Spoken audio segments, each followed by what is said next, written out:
Hi friends, welcome to Mati NPC. நான் உங்கள் வெங்கட். இன்னைக்கு கிளாஸ்ல நம்ம பார்க்க போறது 12th ஸ்டாண்டர்ட் லெசன் 7 பொலிட்டிக்கல் சயின்ஸ்ல லெசன் 7 தேச கட்டமைப்பின் சவால்கள் தான் இன்னைக்கு கிளாஸ்ல நம்ம பார்க்க போறோம். ஸோ தேச கட்டமைப்பின் சவால்கள் இதற்கு முன்னதாக பார்த்தோம் அப்படின்னா நம்ம இந்திய அரசியலமைப்பு 6th 10th 12th இந்த 3 லெசன்லயே இருக்கக்கூடிய இந்திய அரசியலமைப்பு பற்றி நம்ம பார்த்திருப்போம். அதாவது நம்மளுடைய இந்திய அரசியலமைப்பு நிர்ணய சபை எப்படி உருவாக்கப்பட்டது, அதுல பாத்தீங்கன்னா நம்மளுடைய அரசியலமைப்பு சட்டங்கள் எப்படி உருவாக்கப்பட்டதுன்றதெல்லாம் பார்த்திருப்போம். ஸோ அதுவே ஒரு மிகப்பெரிய சவால் தான். எவ்வளவு பெரிய ஜனநாயக நாட்டுக்கு அந்த விஷயமே பாத்தீங்கன்னா ஒரு மிகப்பெரிய சவாலுக்கு பின்னாடி தான் அது எல்லாமே செஞ்சாங்க. ஸோ அதனுடைய அந்த டைம்லயே ஓகேங்களா, பேரலா அந்த டைம்லயே இருந்த இன்னொரு மிகப்பெரிய சவால் என்னன்னு பாத்தீங்க அப்படின்னா இந்த இந்திய நாட்டுடைய பகுதிகளை ஒன்றிணைப்பது அப்படின்றது.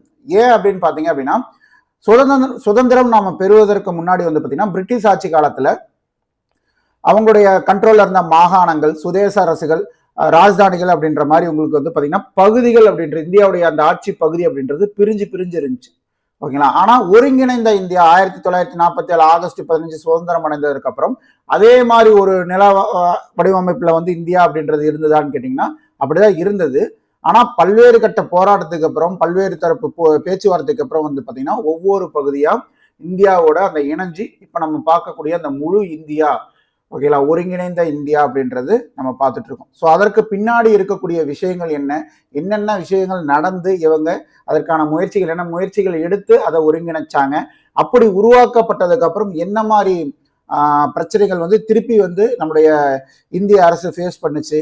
ஸோ என்ன மாதிரி ஃபேஸ் பண்ணுச்சுன்னு பார்த்தீங்கன்னா மொழிவாரி மாநிலங்கள் பிரிக்கப்படணும் அப்படின்ற போராட்டங்கள் அங்கங்கே வெடிக்க ஆரம்பிச்சது ஓகேங்களா. ஸோ அதற்கு முதற் காரணமாக பார்த்தீங்கன்னா நமக்கு ஆந்திரா தான் இந்திய சுதந்திரம் அடைந்ததுக்கு அப்புறம் பிரிக்கப்பட்ட முதல் மாநிலம் அப்படின்றது ஆந்திரா தான் ஓகேங்களா. ஸோ சென்னை மாகாணம் அப்படின்ற மதராஸ் மாகாணத்துல இருந்து ஆந்திரா அப்படின்ற பகுதி பிரிச்சு அது ஒரு தனி மாநிலமா கொண்டு வந்தாங்க. அப்ப எதனால அந்த விஷயம் தோன்றுச்சு, அப்ப அதற்கு பின்னாடி யார் இருக்கா, அதே மாதிரி ஒன்னு நடந்தனையும் மற்ற எல்லா பக்கத்துலயும் அதே மாதிரி மொழிவாரி மாநிலங்கள், எங்கள் மொழிக்கு ஒரு மாநிலம் வேணும், எங்கள் மொழிக்கு ஒரு மாநிலம் வேணும்ட்டு அங்கங்க பிரச்சனை வெடிக்குது. ஸோ அப்ப இந்திய அரசு அதை எப்படி கையாண்டது, என்ன சட்டங்கள் இயற்றப்பட்டு மொழிவாரி மாநிலங்கள் அமைக்கப்பட்டது, இது எல்லாமே இந்த வீடியோ கிளாஸ்ல நம்ம முழுமையா பார்க்கலாம். ஸோ அதே மாதிரி பாத்தீங்கன்னா இந்த மொழிவாரி மாநிலங்கள் அடிப்படையில தமிழ்நாடு அப்படின்ற மாநிலம் ஓகேங்களா. தமிழ்நாடு மாநிலம் அப்படின்றது 1956 நவம்பர் 1 பாத்தீங்கன்னா அமைக்கப்பட்டது கிடையாது. ஸோ அப்போ பாத்தீங்கன்னா சென்னை மாநிலம், மதராஸ் மாநிலம் அப்படின்ற மாதிரி தான் இருந்தது.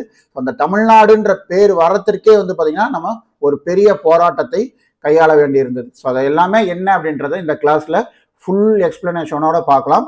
கிளாஸை ஸ்கிப் பண்ணாம கடைசி வரைக்கும் பாருங்க. உங்களுக்கு இந்த லெசன் இருக்குமோ அது எல்லாமே நீங்க எளிமையா புரிஞ்சிக்க முடியும். சுதேச அரசு நம்ம பிரிட்டிஷ் ஆட்சி காலத்துல நான் சொன்னேன் இல்லைங்களா, அப்ப மாகாணம், சுதேச அரசு, ராஜதானி அப்படின்ட்டு. அப்ப இந்த சுதேச அரசு அப்படின்னு என்னன்னு பாத்தீங்க அப்படின்னா பெரிய அளவிலான நிர்வாக மாகாணத்தில் ஒரு சிறிய அரசியல் அமைப்பு தான் சுதேச அரசுன்னு சொல்றது. ஸோ அப்ப இந்தியாவில் பிரிட்டிஷ் ஆட்சி காலத்துல பாத்தீங்கன்னா இந்தியாவில எத்தனை சுதேச அரசுகள் இருந்துன்னு பாத்தீங்கன்னா 565 சுதேச அரசுகள் இருந்திருக்கும் ஓகேங்களா. ஸோ இன்னைக்கு அந்த 565 சுதேச அரசுகள்லாம் பாத்தீங்கன்னா ஒன்றிணைக்கப்பட்டு நம்மளோட இந்திய நிலைவரைபடத்துக்குள்ள கொண்டு வந்துட்டாங்க ஓகேங்களா. ஸோ அப்ப இதற்கு எவ்வளவு பெரிய முயற்சிகள் எடுத்திருப்பாங்க அப்படின்றதையும் நம்ம இந்த டைம்ல நினைவுக்கு பார்க்கணும் ஓகேங்களா. 565 சுதேச அரசுகள் இருந்திருக்கு. ஸோ இந்த சுதேச அரசுகள் யாரு, எப்படி வந்தாங்க அப்படின்னு பாத்தீங்க அப்படின்னா கிபி 2000 பாத்தீங்கன்னா மத்திய ஆசிய பகுதி மத்திய ஆசிய பகுதி அப்படின்றது சோவியத் யூனியன் ஓகேங்களா. சோவியத் யூனியன்ல கூட இந்த கஜகஸ்தான், தஜிகிஸ்தான் இந்த மாதிரி பகுதிகள் தான் பாத்தீங்கன்னா மத்திய ஆசிய பகுதி. அங்க இருந்து இங்க இந்தியாவிற்கு வந்த புலம்பெயர்ந்து வந்த ராஜபுத்திரர்கள். யார் இந்த ராஜபுத்திரர்கள் அப்படின்னா அரசர்களின் இளவரசர்கள் ஓகேங்களா. ஸோ ராஜபுத்திரன் ராஜாவுடைய புத்திரன்னா பையன் ஓகேங்களா. அப்ப ராஜபுத்திரர்கள் அப்படின்றது அரசர்களுடைய பையன்களை தான் பசங்களை தான் பாத்தீங்கன்னா ராஜபுத்திரர்கள்னு சொல்லுவோம், இளவரசர்கள்னு சொல்லுவோம் ஓகேங்களா. ஸோ அவங்க தான் பாத்தீங்கன்னா இந்த சுதேச அரசுகள் அப்படின்றது தொடங்கப்பட்டது. அவங்களாலதான் இந்த சுதேச அரசுகள் அப்படின்றது தொடங்கப்பட்டது.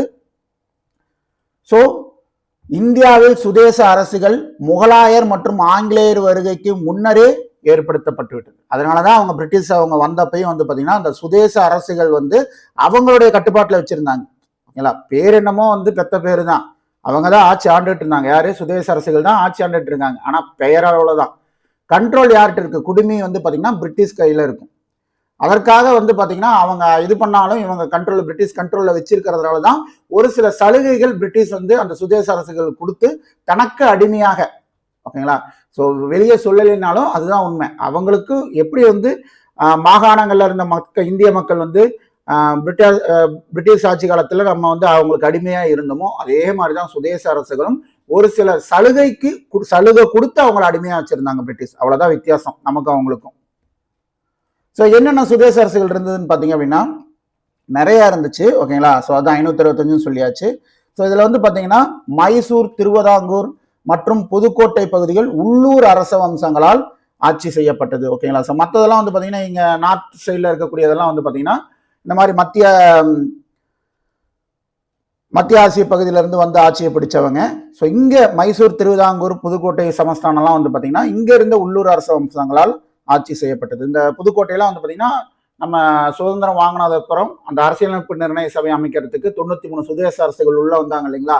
அப்ப அவங்க உள்ள வர்றதுக்காக யாரு சர்தார் வல்லபாய் பட்டேல் அவர்கள் மேற்கொண்ட அந்த முயற்சியினால் வந்து பாத்தீங்கன்னா இந்த புதுக்கோட்டை சமஸ்தானம்லாம் வந்து சேர்ந்து இங்க நிர்ணய சபைக்குள்ள வராங்க, ஓகேவா.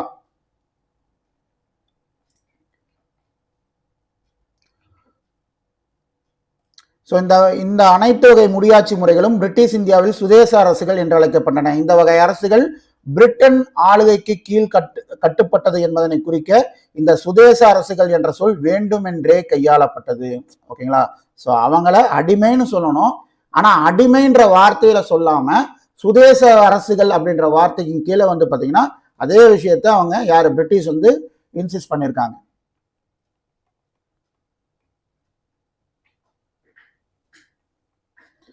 அவங்களுக்கு கொடுக்கப்பட்ட சலுகைகள்ல வந்து பாத்தீங்கன்னா ரொம்ப முக்கியமான சலுகை அப்படின்றது குண்டு முழங்கி மரியாதை செய்யும் முறை, ஓகேங்களா. குண்டு முழங்கி மரியாதை செய்யும் முறை. இந்த குண்டு முழங்கி மரியாதை செய்யறது அப்படின்றது எல்லா சுதேச அரசுகளும் கிடைச்சதா? இந்த 565 சுதேச அரசுகளுக்குமே இந்த குண்டு முழங்கி மரியாதை செய்யும் முறை அப்படின்றது பிரிட்டிஷ் ஆட்சியில கிடைச்சதான்னு பாத்தீங்கன்னா கிடையாது. அதுலயும் வந்து ஒரு சில டிஃபரன்சியேஷன்ஸ் இருக்கு, ஓகேங்களா. அங்கேயும் மேல கீழே அப்படின்ற அந்த வித்தியாசம்லாம் இருந்தது. எதன் அடிப்படையில் பாத்தீங்க அப்படின்னா அந்த குண்டு முழங்குற முறையிலேயே 2 வகையா கொடுத்திருந்தாங்க. ஒரு சில சுதேச அரசுகளுக்கு வந்து பாத்தீங்கன்னா 21 குண்டு முழங்கி மரியாதை செய்யும் முறையும், ஒரு சில சுதேச அரசுகளுக்கு 9 குண்டு முழங்கி மரியாதை செய்யும் முறையும், மற்ற சுதேச அரசுகளுக்கு வந்து இந்த மாதிரி எந்த ஒரு குண்டு முழங்கும் மரியாதையும் இல்லாமையும் சுதேச அரசுகள் இருந்தது, ஓகேவா.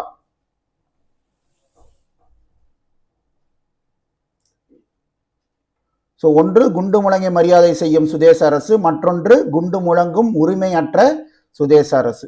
இதுல வந்து பாத்தீங்கன்னா குண்டு முழங்கும் மரியாதை பெற்ற சுதேச அரசுகள்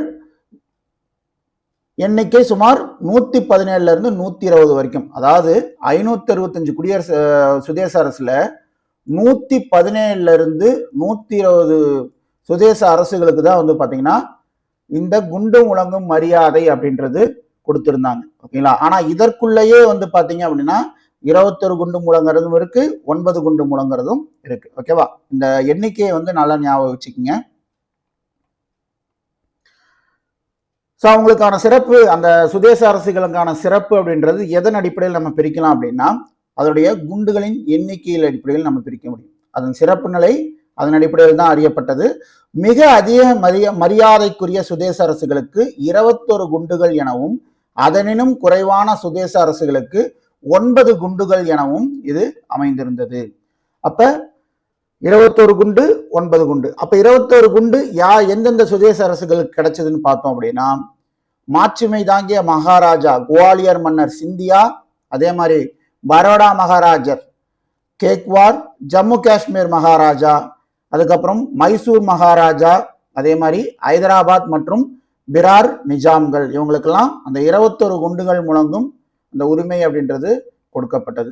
அதே மாதிரி 9 குண்டுகள் முழங்கும் உரிமையை பெற்றிருந்த சுதேச அரசுகள் சச்சின் நவாப், பாட்னா மகாராஜா, வாத்வான் மகாராஜா, லாகரு நவாப். ஸோ இவங்க தான், ஓகேங்களா. அப்ப மற்றவங்களுக்கெல்லாம் ஏன் கொடுக்கல அப்படின்னு பாத்தீங்க அப்படின்னா எல்லாரும் பிரிட்டிஷ் ஆட்சி வந்து கொடுக்காம இல்லை, பிரிட்டிஷ் கவர்மெண்ட் கொடுக்காம இல்லை, கொடுத்து அந்த சுதேச அரசுகள் ஏற்றுக்காம அதை வந்து தங்களுக்கான மரியாதை குறைவாக நினைச்சு ஏற்றுக்காத சுதேச அரசுகளும் இருக்கு, ஒரு சில பேருக்கு அந்த மரியாதை கிடைக்காமையும் போயிருந்திருக்கு. ஓகேவா? ஸோ பிரிட்டிஷ் ஆட்சி காலத்தில் இருந்தக்கூடிய அந்த மேப் இதுதான், இந்தியாவோட மேப் இதுதான். ஸோ இதில் வந்து பார்த்தீங்க அப்படின்னா இந்த லைட் எல்லோ கலரில் இருக்கக்கூடியது தான் வந்து பார்த்தீங்கன்னா பிரிட்டிஷ் ஆட்சி அவங்களுடைய டைரக்ட் கண்ட்ரோலில் இருந்த பகுதி. ஓகேங்களா? ஸோ நமக்கு சுதந்திரம் கிடைச்சிது அப்படின்னாவே நமக்கு இந்த பிரிட்டிஷ் ஆட்சி காலத்தில் இருந்த அந்த ஆட்சிக்கு உட்பட்ட பகுதி நமக்கு ஆட்டோமேட்டிக்காக கிடைச்சிடும்.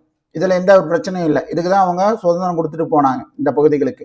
ஆனால் இருக்கக்கூடிய பிரச்சனை என்னன்னு பார்த்தீங்க அப்படின்னா இந்த டார்க் கலர்ல இருக்கிறீங்களா, இந்த டார்க் ஆரஞ்சு, இந்த கிரே கலர்ல இருக்கக்கூடிய பகுதி, இந்த டாட்டா இருக்குது இல்லைங்களா, இந்த பகுதிகள்லாம் தான் வந்து பிரச்சனை. அப்புறம் இந்த பிங்க் கலரு, இதெல்லாம் தான் பிரச்சனை. ஏன் அப்படின்னு பார்த்தீங்கன்னா இது யார்கிட்ட இருந்தது பாருங்க, இந்த கலர்ல இருக்கக்கூடியதெல்லாம் சீக்கிய பகுதிகள். அதே மாதிரி இந்த பக்கம் இந்த ஹைதராபாத் இதெல்லாம் நிஜாம்கிட்ட இருந்த பகுதி. அதே மாதிரி இதெல்லாம் வந்து பார்த்தீங்கன்னா இந்த கிரே கலர்ல இருக்குது இல்லைங்களா, இதெல்லாம் வந்து சுதேச அரசுகள்கிட்ட இருந்த பகுதி. ஓகேங்களா? ஸோ அதனால தான் அதெல்லாம் சேர்க்கிறது அப்படின்றது ஒரு மிகப்பெரிய சவாலா வந்து இருந்துச்சு தேச தலைவர்களுக்கு அன்னைக்கு. குண்டு முழங்கும் உரிமை பெறாத சுதேச அரசுகள் 565 சுதேச அரசுகளில் 117 முதல் 120 வரை மட்டுமே குண்டு முழங்கப்படும் உரிமையை பெற்றிருந்தன. ஸோ மற்ற இதுக்கு வந்து அந்த உரிமை வழங்கப்படலைன்னா அதுக்கான காரணம் என்னன்னு பார்த்தீங்கன்னா சில சுதேச அரசுகள் இந்த முழங்கும் உரிமையை ஏற்றுக்கொள்ளவில்லை. சில சுதேச அரசுகள் இம்முறையை தங்களுக்கான மரியாதை குறைவாக கருதினர். சில சுதேச அரசுகளின் ஆட்சி மாறின, தங்களது அரச பட்டங்களையும் ஓய்வூதியத்தையும் பயன்படுத்தின. ஸோ இதெல்லாம் தான் வந்து பார்த்தீங்கன்னா அவங்களுக்கு அந்த குண்டு முழங்குற உரிமை கிடைக்காததுக்கான காரணங்கள். ஸோ இந்த மாதிரி சுதேச அரசுகளை வந்து இந்தியாவுடைய அந்த ஆட்சி பகுதிக்குள்ள ஒன்றிணைக்கணும் அப்படின்ற முயற்சி எடுக்கும்போது நிறைய சுதேச அரசுகள் வந்து அதற்கு ஒத்துக்கல. ஓகேங்களா? அவங்களுக்கு அதுல விருப்பம் இல்லை. என்ன காரணம் அப்படின்னா இந்தியா அப்படின்ற நாட்டுக்குள்ள ஒரு பகுதியா தங்களை வந்து அந்த சுதேச அரசுகள் ஒன்றிணைக்கும் போது அவங்களுக்கு இதுவரைக்கும் பிரிட்டிஷ்காரால வந்து கொடுக்கப்பட்டு வந்த அந்த சலுகை அப்படின்றது நமக்கு கிடைக்காம போயிடும். அப்படின்றதுனால வந்து பாத்தீங்கன்னா நமக்கு எந்த ஒரு பெனிஃபிட்டுமே கிடையாது. இந்தியாவை கூட நம்மளுடைய அரசை வந்து இணைக்கிறதுனால, நம்ம பகுதி இணைக்கிறதுனால நமக்கு எந்த ஒரு பெனிஃபிட்டுமே இல்லை அப்படின்றதுனால அதை அவங்க ரெஃப்யூஸ் பண்றாங்க. ஓகேங்களா? அப்ப என்ன பண்றாங்க, சர்தார் வல்லபாய் பட்டேலும் அவருடைய செயலாளரான விபி மேனன் என்ன பண்றாங்க, ஸோ இதற்கான உங்களுக்கு சலுகை இருக்கு, நீங்க வந்து இந்தியாவோட சேர்ந்து இருக்கும்போது உங்களுக்கான சலுகைகளை நாங்க தரோம் அப்படின்ட்டு பல வாக்குறுதிகள் ராஜதந்திரங்கள்லாம் நிறைவேற்றப்பட்டு தான் இந்த மாதிரி பகுதிகள் சேர்க்கப்பட்டது. சுதேச அரசுகள் இந்தியாவுடைய நில வரைபடத்துக்குள்ள சேர்க்கப்பட்டது. ஓகேங்களா? நிலப்பகுதிக்குள்ள சேர்க்கப்பட்டது. அப்படி இருந்தும் இந்த மாதிரி வாக்குறுதிகள் கொடுத்தும் வந்து பார்த்தீங்கன்னா ஒரு சில சுதேச அரசுகள் அப்படின்றது இந்திய நிலப்பகுதிக்குள்ள இணைய தயாரா இல்லை. ஓகேங்களா? அவங்க பின்னாடி எப்படி இந்தியா கூட இணைச்சாங்க, இல்லை இணைக்க வைக்கப்பட்டது அப்படின்றத நம்ம பின்னாடி பார்ப்போம். சுதேச அரசுகள் ஒருங்கிணைப்பு என்பது பிரிட்டன் ஆட்சிக்கு முடிவு கட்டமும் சுதேச அரசுகள் மற்றும் மாகாணங்கள் கலைக்கப்படுவதுடன் பிரிட்டிஷ் காலனி ஆட்சிக்கு முடிவு கட்டுவதையும் நோக்கமாக கொண்டது. சுதேச அரசுகள் ஒருங்கிணைப்பு செயல்கள் 1947 நிகழ்ந்தது. ஓகேங்களா? பிரிட்டனின் அன்றைய பிரதமர் கிளைமண்ட் அட்லி பொதுச்சபையில் மார்ச் 15, 1946 ரொம்ப முக்கியமான டேட். ஓகேங்களா? ஸோ இந்த பொதுச்சபையில கிளமண்ட் அட்லி பேசினதுனாலதான் வந்து பாத்தீங்கன்னா அதற்கு முன்னாடி நம்ம எவ்வளவு போராட்டம் செஞ்சிருக்கலாம். ஓகேங்களா? நமக்கு சுதந்திரம் வேணும், நம்ம நிறைய போராட்டங்கள் செஞ்சிருக்கோம், மக்கள் கொந்தளிச்சிருந்தாங்க, அதெல்லாம் ஒரு பக்கம். ஆனா எதன் அடிப்படையில நமக்கு அந்த சுதந்திரம் கிடைச்சது அப்படின்னு பாத்தீங்கன்னா அந்த பிரிட்டன் பொதுச்சபையில மார்ச் 15, 1946 அன்று பிரிட்டன் பிரதமராக இருந்த கிளமண்ட் அட்லி அங்க பேசின பேச்சு தான் வந்து நமக்கான சுதந்திரத்தை வாங்கி தந்துச்சு. ஓகேங்களா? இந்தியாவிற்கான விடுதலையை அவர் அங்கு அங்கீகரித்தார். ஸோ அதனால என்ன பிரச்சனை வரும் அப்படின்றதையும் அட்லி வந்து அனலைஸ் பண்ணியிருந்தார். என்ன பிரச்சனை வரும், இந்த மாதிரி வந்து விடுதலை கொடுத்துட்டாங்க அப்படின்னா இந்தியாவுக்குள்ள இருக்கக்கூடிய மிகப்பெரிய ஒரு பிரச்சனையா இருக்கக்கூடியது என்னன்னு பார்த்தீங்கன்னா அந்த மதம் அப்படின்றது. ஓகேங்களா? ஸோ இரு மதம் பெரிய மதங்களா இருக்கும்போது அதன் அடிப்படையில அங்க பிரச்சனை வரும். ஏன்னா இந்தியா அப்படின்றது பல இனங்கள், மதங்கள் மற்றும் மொழிகள் கொண்ட நாடு. அதனாலதான் அந்த மொழி பிரச்சனையெல்லாம் வந்து மொழிவாரி மாநிலங்கள் அப்படின்றதெல்லாம் பிரிக்கப்பட்டது. அப்ப இதெல்லாம் தெரிஞ்சிருந்தும் கிளமண்ட் அட்லி ஓகே அவங்களுக்கு இந்தியாவுக்கு விடுதலை கொடுக்கலாம் அப்படின்ட்டு எதனால அங்கீகரித்தாருன்னு பாத்தீங்க அப்படின்னா அவங்க பிரச்சனையை இனிமேட்டு அவங்களே ஃபேஸ் பண்ணிக்கிட்டோம். ஓகேங்களா? ஸோ அதெல்லாம் அவங்க பிரச்சனை அவங்க பார்த்துக்கிட்டோம், நம்ம கொடுத்துட்டு வெளியே வந்துருவோம் அப்படின்றதுதான் அவருடைய பேச்சா இருந்தது.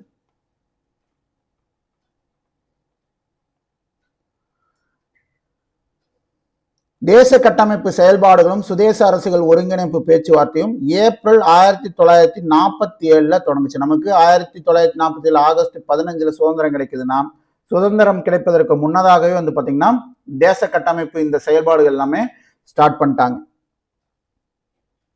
சர்தார் வல்லபாய் பட்டேல் துணை பிரதமராகவும் உள்துறை அமைச்சராகவும் பதவியேற்றவுடன் 565 சுதேச அரசுகளின் ஒருங்கிணைப்பு தொடங்கியது.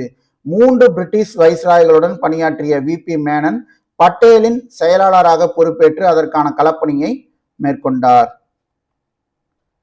சுதேச அரசுகளின் சொத்துக்கள் உடைமைகள் பறிமுதல் செய்யப்படாது என்று உறுதிமொழி அளிக்கப்பட்டது. பல சுதேச அரசுகள் இந்தியாவுடன் இணைய ஒப்புதல் அளித்தன. ஸோ அதுல அப்பையும் ஒத்துக்காத அந்த அரசுகள் எது சுதேச அரசுன்னு பார்த்தீங்கன்னா ஜுனாகத், காஷ்மீர், ஹைதராபாத் இதெல்லாம் வந்து அவங்க தனித்திருக்க விரும்பினாங்க. ஓகேங்களா, நாங்கள் வந்து இந்தியாவோட சேரல, நாங்கள் தனிச்சே இருக்கோம் அப்படின்னு சொன்னதும் இருக்கு. இல்லை நான் பாகிஸ்தான் கூட போய் சேர்றேன் அப்படின்னு சொன்ன அரசுகளும் இருக்கு. அப்படி கேட்கும் போது வந்து பார்த்தீங்கன்னா ஃபார் எக்ஸாம்பிள் இப்போ ஹைதராபாத் எடுத்துக்கிட்டோம்னா, ஹைதராபாத் வந்து பார்த்தீங்கன்னா அவங்க சுதேச அரசு, அவங்க வந்து தனி அரசா வந்து இருக்க விரும்பினாங்க.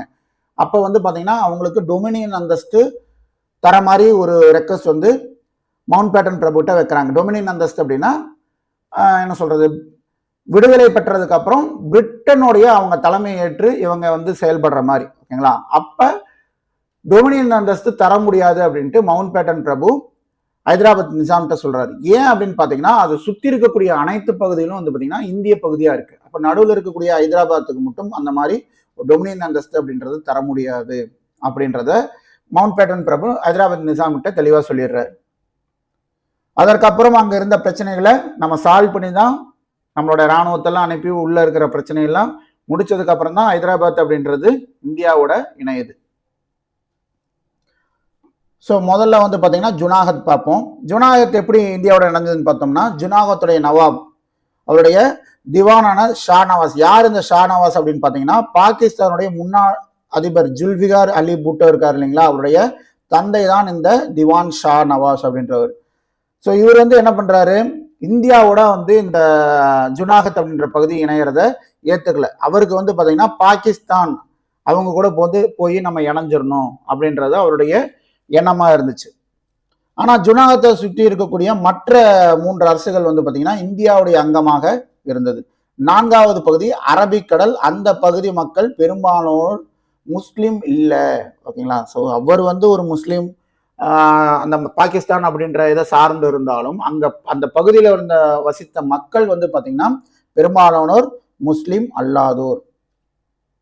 இருந்தாலும் என்ன வேணா இருக்கட்டும், நான் வந்து பாகிஸ்தானோட தான் ஜாயிண்ட் ஆவேன் அப்படின்னு சொல்லிட்டு பூட்டோ என்ன பண்றாரு, பாகிஸ்தானோட ஆகஸ்ட் 15 1947 அன்று இணைந்து விட்டார். நமக்கு சுதந்திரம் கிடைச்சப்ப அவர் வந்து அவருடைய பகுதியை பாகிஸ்தான் கூட என்டாங்கல் பண்ணிடுறாரு, இணைச்சிடுறாரு. ஸோ அதற்கப்புறம் வந்து அங்கே இருக்கக்கூடிய மக்கள் வந்து எதிர்ப்பு தெரிவிக்கிறாங்க. நீங்கள் என்னதான் வந்து உங்கள் கையில் ஆட்சி அதிகாரம் இருக்குது அப்படின்னாலும் மக்களுடைய எண்ணங்களுக்கு மாறாக எந்த ஒரு அரசு செயல்பட்டாலும் அங்கே மக்களுடைய எழுச்சி அப்படின்றது கட்டுப்பாடு இல்லாமல் போயிடும். அப்படி ஒரு சூழ்நிலை தான் அங்கே வந்தது. அதன் அடிப்படையில் என்ன பண்ணாரு, திவான் தனது ஒரு குடும்பத்தாரோடு வந்து பார்த்தீங்கன்னா குடும்பத்தாரோடு கஜானாவெல்லாம் அரசு கஜானாவெல்லாம் காலி பண்ணிட்டு கிளம்பி பாகிஸ்தானில் கராச்சியில் போய் சேர்ந்துடுறாரு. ஓகேங்களா, அதற்கப்புறம் நீண்ட போராட்டத்திற்கு பிறகு ஜுனாகத் இந்தியாவோடு இணைந்தது. இதுதான் ஜுனாகத் இந்தியாவோடு இணைந்த கதை. ரொம்ப சிம்பிள். ஓகேங்களா, அடுத்தது ஹைதராபாத் எடுத்துக்கிட்டோம் அப்படின்னா இங்க வந்து பாத்தீங்கன்னா முஸ்லிம்கள் அல்லாதோர் பெரும்பான்மையினராக இருந்த பகுதி தான் இந்த ஹைதராபாத்தும். ஓகேங்களா, ஜுனாகத் ஆகட்டும் ஹைதராபாத் ஆகட்டும் இரண்டுமே முஸ்லிம் அல்லாதோர் பெரும்பான்மையினராக இருந்த பகுதி. அவர் வந்து தன்னாட்சி உரிமையை எதிர்பார்த்தார். மவுண்ட் பேட்டன் பிரபு டொமினியன் நிலை அளிக்க மறுத்துவிட்டார். டொமினியன் என்றால் பிரிட்டிஷ் காமன்வெல்த் கூட்டமைப்பில் தன்னாட்சி அரசாக விளங்கும் நிலையை குறிப்பது. ஸோ என்ன காரணம், ஏன் வந்து நிசாம் வந்து இங்க இந்தியா கூட வந்து இணையத்துக்கு வந்து மறுப்பு தெரிவிச்சாருன்னு பார்த்தீங்கன்னா அதுக்கு பின்னாடி ஒரு பர்சன் இருக்கார். அவர் யார் அப்படின்னு பார்த்தீங்கன்னா காசிம் ரஸ்வி அப்படின்ற மதவாத தலைவர் தான் அதற்கு முட்டுக்கட்டையாக இருந்தார். ஏன்னா அவருடைய செல்வாக்குக்கு ஹைதராபாத் நிசாம் அடிமைப்பட்டு இருந்தார். இவர் யார் இந்த காசிம் ரஸ்வின்னு பார்த்தீங்க அப்படின்னா இந்தேகத் உல் முசுல்மான் அப்படின்ற அமைப்புடைய தலைவராக இருந்தவர் தான் இந்த காசிம் ரஸ்வி. அந்த அமைப்புடைய ஆட்கள் வந்து அந்த அமைப்புடைய உறுப்பினர்கள் என்ன பேர்ல வந்து அழைச்சாங்கன்னு பார்த்தீங்கன்னா ரசாக்கர் அப்படின்ற பேர்ல அவங்கள அழைச்சாங்க. ஓகேங்களா. அதே மாதிரி இன்னொரு சம்பவம் நடந்துச்சு. 1943 கம்யூனிஸ்ட் கட்சி மீது இருந்த தடையையும் வந்து ஹைதராபாத் நிசாம் தூக்கிட்டார். ஓகேங்களா. ஆல்ரெடி அவரு காசிம் ரஸ்வி அப்படின்ற மத தலைவருடைய செல்வாக்குக்கு அடிமைப்பட்டிருந்தார். அதுபோக 1943 கம்யூனிஸ்ட் கட்சி மீது இருந்த தடையையும் வந்து அவர் நீக்கிட்டார். ஸோ இது என்ன ஆயிடுச்சுன்னு பார்த்தீங்க அப்படின்னா, அவருடைய காசிம் ரஸ்வி தலைமையில இருந்த அந்த ரசாக்கர் அமைப்பும் கம்யூனிஸ்டும் சேர்ந்தது என்ன ஆச்சுன்னு பார்த்தீங்கன்னா, ஹைதராபாத்தில் வன்முறையில வந்து முடிஞ்சு. ஓகேங்களா. ஸோ அதனால என்ன ஆச்சுன்னு பார்த்தீங்கன்னா, ரயில் வண்டிகள்லாம் தாக்கப்பட்டது, நிறைய வந்து உள்ள வந்து அந்த போராட்டங்கள் அப்படின்றதெல்லாம் நடந்துட்டு இருந்தது. அதற்கப்புறம் வந்து என்ன பண்றாங்க, இந்தியன் கவர்மெண்ட் உள்ள நுழையிறாங்க. எப்ப? செப்டம்பர் 1948 நமக்கு சுதந்திரம் கிடைத்ததுக்கு அப்புறம் தான் ஹைதராபாத் அப்படின்ற பகுதி இந்தியாவோடு இணைக்கப்படுகிறது. ஸோ அதனால நல்லா ஞாபகம் வச்சுங்க. ஸோ ஹைதராபாத் அப்படின்றது இந்தியாவோடு இணைக்கப்பட்டது செப்டம்பர் 1948. இந்திய ராணுவம் ஹைதராபாத்துக்குள்ள போய் அந்த கலவரத்தை அடக்கி இந்தியாவோட வந்து அந்த ஹைதராபாத் அப்படின்ற பகுதியை இணைச்சிடறாங்க. ஓகேங்களா. நிசாம் அந்த டைம்ல சரி ஓகே நாங்க இந்தியாவுடைய ஒரு பகுதியாக இணைஞ்சிடறோம் அப்படின்னு சொல்லிடுறாங்க. அதற்கு பிரதிபலனா வந்து பார்த்தீங்கன்னா இந்தியாவும் நிசாமுக்கு வந்து பார்த்தீங்கன்னா ஏகப்பட்ட செல்வமும் சலுகையும் வந்து கொடுக்குறாங்க. ஓகேங்களா. ஸோ சுதேச அரசுகள் இணைப்பின் பின்னால் இருக்கக்கூடியது இந்த சலுகையும் கொடுக்கப்பட்ட இந்த வாக்குறுதி, நிறைய சலுகை, செல்வம், இந்த மாதிரி விஷயங்கள் தான் வந்து பார்த்தீங்கன்னா சுதேச அரசுகள் இந்தியாவோடு இணைக்கப்பட்டதனுடைய ஒரு பெரும்பாலான பின்னணியா இருந்திருக்கு. ஆனா அந்த வரிசையில் அந்த சலுகை அப்படின்றதெல்லாம் நீண்ட நாட்கள் தொடரல, அதை கட் பண்ணிட்டாங்க. தெலுங்கானாவில் நில உடைமையாளருக்கு எதிராக கம்யூனிஸ்டுகள் கிளர்ச்சி செய்தனர். இதன் விளைவாகவே வந்து பார்த்தீங்கன்னா வினோபாபாவே ஆரம்பித்த பூமி தானம் இயக்கம் தொடங்கப்பட்டது. பூமி தானம் என்றால் அதிகமான நிலம் வைத்திருப்போரிடம் கோரிக்கை வைத்து தானமாக நிலம் பெறுவது. பூமி தானம் அப்படின்றது, தானம்னாவே என்ன, நம்மகிட்ட அளவுக்கு மிஞ்சி இருக்கு அப்படின்னா மற்றவங்க இல்லாதவங்க கேட்கும் போது கொடுக்கறது தான். அப்படிதான் இந்த பூமி தானம் அப்படின்றது. நிலம் நிறைய வச்சிருக்காங்க, அவங்க கிட்ட கேட்டு அந்த நிலத்தை வாங்கி, அவங்க கிட்ட எக்ஸஸா இருக்கிறது அவங்க கொடுக்கணும்னு விருப்பப்பட்டு கொடுக்கக்கூடிய நிலத்தை வாங்கி இல்லாதவங்களுக்கு கொடுக்கறது. ஓகேங்களா. நிலமற்ற விவசாயிகளுக்கு கொடுக்கக்கூடியது தான் இந்த திட்டம். யாரால் தொடங்கப்பட்டதுன்னு பார்த்தீங்கன்னா வினோபாபாவே இவரால் தொடங்கப்பட்டது தான் இந்த பூமிதானம் இயக்கம். ஸோ அதற்கப்புறம் இணைக்கப்பட்ட பகுதி வந்து பார்த்தீங்கன்னா ஜோத்பூர். நம்ம ஜுனாகத் பார்த்துட்டோம், ஹைதராபாத் பார்த்துட்டோம், இப்போ ஜோத்பூர் பார்க்குறோம். அதற்கப்புறம் ஜம்மு காஷ்மீர் நம்ம பார்க்கலாம். ஜோத்பூர் பொறுத்த வரைக்கும் வந்து பார்த்தீங்கன்னா இவர் வந்து ஜோத்பூர் அரசு வந்து முதல்ல இந்தியா கூட இணையறதுக்கு தான் தயாராக இருந்தது. எப்படி ஜுனாகத் வந்து பாகிஸ்தான் கூட இணையறதுக்கு தயாராக இருந்ததோ அதே மாதிரி ஜோத்பூர் இந்தியாவோட இணைவதற்கு தான் தயாராக இருந்தது. ஆனால் ஹன்வந்த் சிங் வந்து அரசு பொறுப்பேற்றதும் அவர் என்ன பண்றாரு, அவர் என்ன பிரியப்படுறாருன்னா பாகிஸ்தானோடு இணையறதுக்கு தான் அவர் பிரியப்படுறார். ஓகேங்களா. ஸோ பாகிஸ்தான் சார்பில் கராச்சி துறைமுகத்தை சுதந்திரமாக பயன்படுத்தி கொள்ள, ஆயுதங்களை உற்பத்தி செய்து கொள்ளவும், ஆயுதங்களை இறக்குமதி செய்து கொள்ளவும் ஹன்வந்த் சிங்குக்கு உரிமை வழங்குவதாக முகமது அலி ஜின்னா அறிவித்தார். எப்படி இந்த சைட்ல வந்து இந்த ஒருங்கிணைப்பு பகுதிகளை ஒருங்கிணைக்கக்கூடிய அந்த வேலையை சர்தார் வல்லபாய் பட்டேல் அவர்கள் செஞ்சாரோ, அந்த பக்கம் அங்க வந்து பாகிஸ்தானுடைய அதிபராக இருந்த முகமது அலி ஜின்னா அதே வேலையை அங்கேயும் செய்றாரு. ஓகேங்களா. அவர் என்ன பண்றாரு, ஓகே நீ இந்தியாவோட இணையறதுக்கு தயாரா இருக்கியா, நான் உனக்கு ஒரு சலுகையெல்லாம் கொடுக்குறேன், இந்த மாதிரி சலுகையெல்லாம் கொடுக்குறேன், நீ என்னோட வந்து இணைஞ்சிரு அப்படின்ட்டு அந்த ஆசை வார்த்தை கூறுறது. என்ன மாதிரி ஆசைகள், பாகிஸ்தான்ல இருக்கக்கூடிய கராச்சி துறைமுகத்துல நீங்க அந்த துறைமுகத்தை சுதந்திரமாவே யூஸ் பண்ணிக்கலாம், ஆயுதங்களை உற்பத்தி செஞ்சுக்கலாம், ஆயுதங்களை இறக்குமதி செஞ்சுக்கலாம், அதற்காக எந்த ஒரு வரியும் நீங்க செலுத்த வேண்டிய அவசியம் இருக்காது. அப்படிங்கும்போது யாருக்கா இருந்தாலும் ஓகே நம்ம சேர்ந்துடலாமே, நமக்கு சலுகை பெருசா இருக்கு அப்படின்னு தோணும் இல்லையா. அதன் அடிப்படையில தான் வந்து பார்த்தீங்கன்னா ஹன்வந்த் சிங் ஜோத்பூர் பகுதியை பாகிஸ்தானோட இணைச்சிடலான்ட்டு டிசைட் பண்றாரு.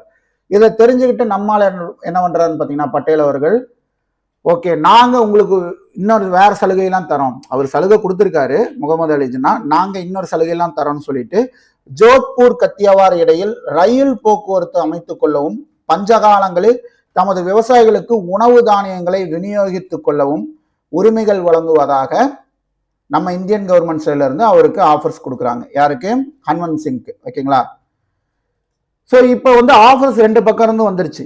ஆனா அந்த பகுதி வந்து எந்த மக்கள் வாழக்கூடிய பகுதி, எந்த மக்கள் பெரும்பான்மையாக வாழக்கூடிய பகுதின்னு பார்த்தீங்கன்னா ஹிந்து மக்கள் பெரும்பான்மையாக வாழக்கூடிய பகுதி. அப்ப ஸோ இந்து மக்கள் பெரும்பான்மையாக வாழக்கூடிய பகுதியை பாகிஸ்தானோடு இணைச்சோம் அப்படின்னா என்ன ஆகும்? அங்க மக்கள் நிம்மதியா இருக்க மாட்டாங்க, நிறைய மத கலவரம் அப்படின்றது வரும். இதெல்லாம் யோசிச்சுட்டு என்ன பண்றாங்க, ஓகே ஜோத்பூரை இந்தியாவோடைய இணைச்சிடலாம் அப்படின்ட்டு ஹன்வந்த் சிங் சம்மதிச்சிடுறாரு. இப்படிதான் ஜோத்பூர் அப்படின்றது இந்தியாவோட இணைக்கப்பட்டது. அடுத்து வந்து பார்த்தோம்னா காஷ்மீர்.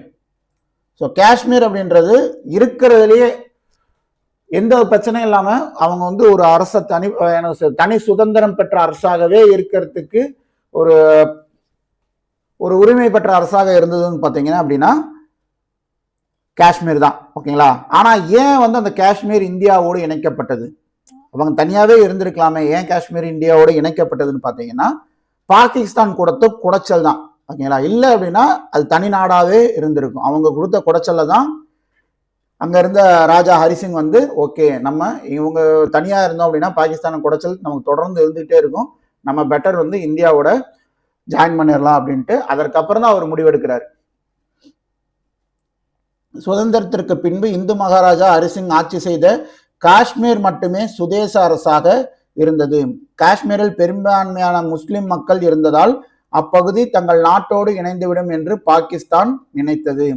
ஆகஸ்ட் 15, 1947 அன்று மகாராஜா ஹரிசிங்கினால் முன்மொழியப்பட்ட நிரந்தர ஒப்பந்தம். இந்த நிரந்தர ஒப்பந்தம் என்னன்னு பாத்தீங்க அப்படின்னா பாகிஸ்தானில் மக்கள் குடியேறும், அதாவது காஷ்மீர்ல இருந்து விருப்பப்படுற மக்கள் பாகிஸ்தான்ல போய் குடியேறலாம், இங்க இருந்து பொருள்களை நீங்க எடுத்துட்டு போகலாம், பாகிஸ்தானுக்கு எடுத்துட்டு போகலாம் அப்படின்ட்டு அவர் அனுமதிக்கிறார்.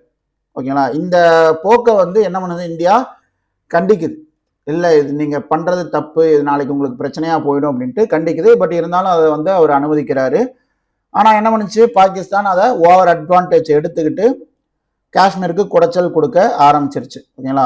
ஓவரா அத்துமீறி குடைச்சல் கொடுக்க ஆரம்பிச்சது. அதனால வந்து பாத்தீங்கன்னா அவருக்கு வந்து ஒரு தேவையில்லாத ஒரு பதட்டம் வந்து ஹரிசிங் அவருக்கு கிரியேட் ஆச்சு.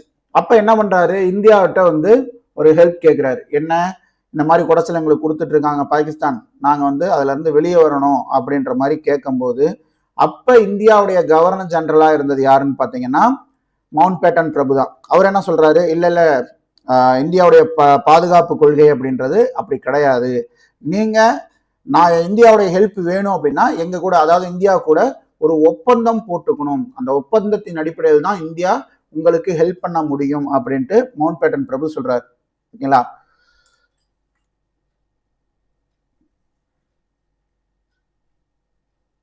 ஸோ அந்த ஒப்பந்தம் எப்போ போடப்பட்டதுன்னு பார்த்தீங்கன்னா 1947 அக்டோபர் 26ஆம் நாள் ஹரிசிங் உடன்படிக்கை மேற்கொண்டார். அதற்கு மறுநாள் 1947 அக்டோபர் 27ஆம் நாள் இந்திய ராணுவம் காஷ்மீருக்கு அனுப்பப்பட்டு அங்கு அமைதி ஏற்படுத்தப்பட்டது. ஸோ இதன் அடிப்படையில் வந்து அவங்களுக்கு கொடுக்கப்பட்ட அந்த சிறப்பு அந்தஸ்து தான் ஆர்டிகல் 370. ஸோ இதன் அடிப்படையில் அவங்களுக்கு கொடுக்கப்பட்டது தான் அந்த சிறப்பு அந்தஸ்து ஆர்டிகல் 370. பட் 2019 அந்த ஆர்டிகல் 370 கேன்சல் பண்ணி ஸோ அவங்களுக்கு காஷ்மீருக்குன்ட்டு எந்த ஒரு சிறப்பு அந்தஸ்தும் கிடையாது, அவங்க ஒரு தனி சுதந்திரம் பெற்ற ஒரு அமைப்பு கிடையாது, அந்த பகுதி கிடையாது, அவங்களும் இந்தியாவுடைய மற்ற மாநிலங்கள் எப்படி இருக்கோ அது மாதிரி அதுவும் ஒரு இந்தியாவுடைய ஒரு பகுதி தான், அங்கம் தான் அப்படின்ட்டு 2019 அந்த ஆர்டிகல் 370 கேன்சல் பண்ணிட்டு சொல்லிட்டாங்க. மொழிவாரி அடிப்படையில் மாநிலங்கள் சீரமைப்பு. இது வரைக்கும் வந்து பார்த்தீங்கன்னா இருந்த சுதேச அரசுகள் கூட வந்து நம்ம பிரச்சனையெல்லாம் சால்வ் பண்ணி சேர்த்தோம், அதுக்கப்புறம் பிரிட்டிஷ்ல இருந்து நம்ம வந்து சுதந்திரம் வாங்கினோம். ஸோ இதுவே பெரிய பாடு. சுதந்திரம் வாங்கிட்டோம், ஆனால் வந்து பார்த்தீங்கன்னா இங்கே திருப்பி பிரச்சனை வெடிக்குது. எப்படி, எனக்கு தான் முக்கியத்துவம் வேணும், என் மொழிக்குன்னு தனி மாநிலம் வேணும் அப்படின்ற மாதிரி வேற ஒரு பிரச்சனை வெடிக்க ஆரம்பிக்குது. மொழி அடிப்படையில் மறுசீரமைப்பு என்பது 1917 காங்கிரஸ் கட்சியால் தொடங்கப்பட்டது. ஓகேங்களா? அப்ப சுதந்திரம் வாங்கினதுக்கு அப்புறம் தான் மொழிவாரி மாநிலங்கள் பிரிக்கப்பட்டதான்னு கேட்டீங்கன்னா அது உண்மைதான். மொழிவாரி மாநிலங்கள் அப்படின்றது பெரும்பாலும் சுதந்திரத்திற்கு அப்புறம் பிரிக்கப்பட்டது தான். ஆனா சுதந்திரத்துக்கு முன்னாடியே ஒடிசா மாநிலத்துல இருந்து பீகார் அப்படின்றது பிரிக்கப்பட்டது. அதுதான் சுதந்திரத்திற்கு முன் மொழிவாரி அடிப்படையில் பிரிக்கப்பட்ட மாநிலம். ஓகேங்களா? அதற்கப்புறம் வந்து பாத்தீங்க அப்படின்னா சுதந்திரத்துக்கு அப்புறம் ஆந்திர பிரதேசம் முதல் மாநிலம், அதற்கப்புறம் 1 by 1 எல்லாம் பிரிஞ்சு வந்துகிட்டு இருக்கு. அப்ப இதற்கு அடி போட்டது யாருன்னு பாத்தீங்கன்னா 1917 காங்கிரஸ் கட்சி தான் வந்து இந்த மொழி அடிப்படையில் மறுசீரமைப்பு அப்படின்றது ஸ்டார்ட் பண்ணும் அப்படின்றது யாரு 1917 காங்கிரஸ் கட்சியால் தொடங்கப்பட்டது. 1920 வந்து பாத்தீங்கன்னா மாநிலங்கள் மொழி அடிப்படையில் அமைய திட்டமிடப்பட்டது. நிர்வாகத்திற்கும் அடிப்படை கல்விக்கும் உள்ளூர் மொழிகளின் தேவை அப்போதே உணரப்பட்டது.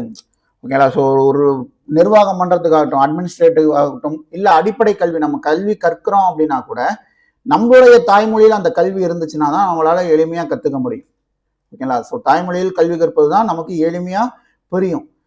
வந்து நிறைய லாங்குவேஜஸ் உள்ள இருக்கு அப்படின்னா அவங்க எந்த மொழியில அந்த கல்வியை சொல்லி கொடுப்பாங்க, அப்போ அதுக்கு உண்டான டிஃபிகல்டிஸ் ஃபேஸ் பண்ற மாதிரி இருக்கும் அப்படின்றதெல்லாம் அப்பயே யோசிச்சுட்டாங்க. ஓகேங்களா. மொழி அடிப்படையில் மாநிலங்களை மறுசீரமைக்கும் பணிகள் 1927 தொடங்கின. நீண்ட போராட்டத்திற்கு பிறகு 1936 ஏப்ரல் 1 ரொம்ப முக்கியமான டேட்டு. இதுல தான் வந்து பாத்தீங்கன்னா ஒடிசால இருந்து அந்த பீகார் அப்படின்றது பிரிஞ்சிருக்கும். ஓகேங்களா. 1936 ஏப்ரல் 1 ஒடிசா மாநிலத்திலிருந்து பீகார் தனியாக பிரிக்கப்பட வேண்டும் என்று போராட்டம் எழுந்தது. நீண்ட போராட்டத்திற்கு பின்னர் ஒரிசா மாகாணத்திலிருந்து பீகார் பிரிக்கப்பட்டது. ஆகவே விடுதலைக்கு முன்பு 1936 ஆண்டு மொழி அடிப்படையில் ஒடிசா மாநிலம் அமைக்கப்பட்டது. ஓகேங்களா. சுதந்திரத்திற்கு முன்னர் மொழி அடிப்படையில் அமைக்கப்பட்ட முதல் மாநிலம் ஒடிசா. சுதந்திரத்திற்கு பின்னர் மொழி அடிப்படையில் அமைக்கப்பட்ட முதல் மாநிலம் ஆந்திர பிரதேசம். ஓகேங்களா. இது 1936, அது 1953. ஓகேங்களா. 1953 அவங்களுக்கு சொல்லிட்டாங்க தனி மாநிலம் அப்படியே மொழிவாரி மாநிலமா ஆந்திர பிரதேசம் அப்படின்றது பிரிச்சுட்டாங்க. ஆனா சட்டம் மூலம் அது ஏற்றப்பட்டது எப்பன்னு பாத்தீங்கன்னா 1956 நவம்பர் 1. ஓகேங்களா. இந்த 1953 வந்து ஆந்திர பிரதேசம் பிரிச்சு அவங்க மொழிவாரி மாநிலமா அமைக்கப்படும் போது அவங்களுக்கு உண்டான தலைநகரம் எதுன்னு பாத்தீங்கன்னா ஆந்திர பிரதேசத்துக்கான தலைநகரம் கர்னூல். ஓகேவா. ஸோ இந்த மொழிவாரி மாநிலம் பிரிக்கிறத வந்து யாரெல்லாம் ஆதரிச்சாங்க அப்படின்னு பாத்தீங்க அப்படின்னா லோகமானிய திலகர், அன்னி பெசன்ட் அம்மையார், மகாத்மா காந்தி இவங்கெல்லாம் வந்து பாத்தீங்கன்னா மொழிவாரி அடிப்படை மாநிலங்களுக்கு ஆதரவு அளித்தவர்கள்.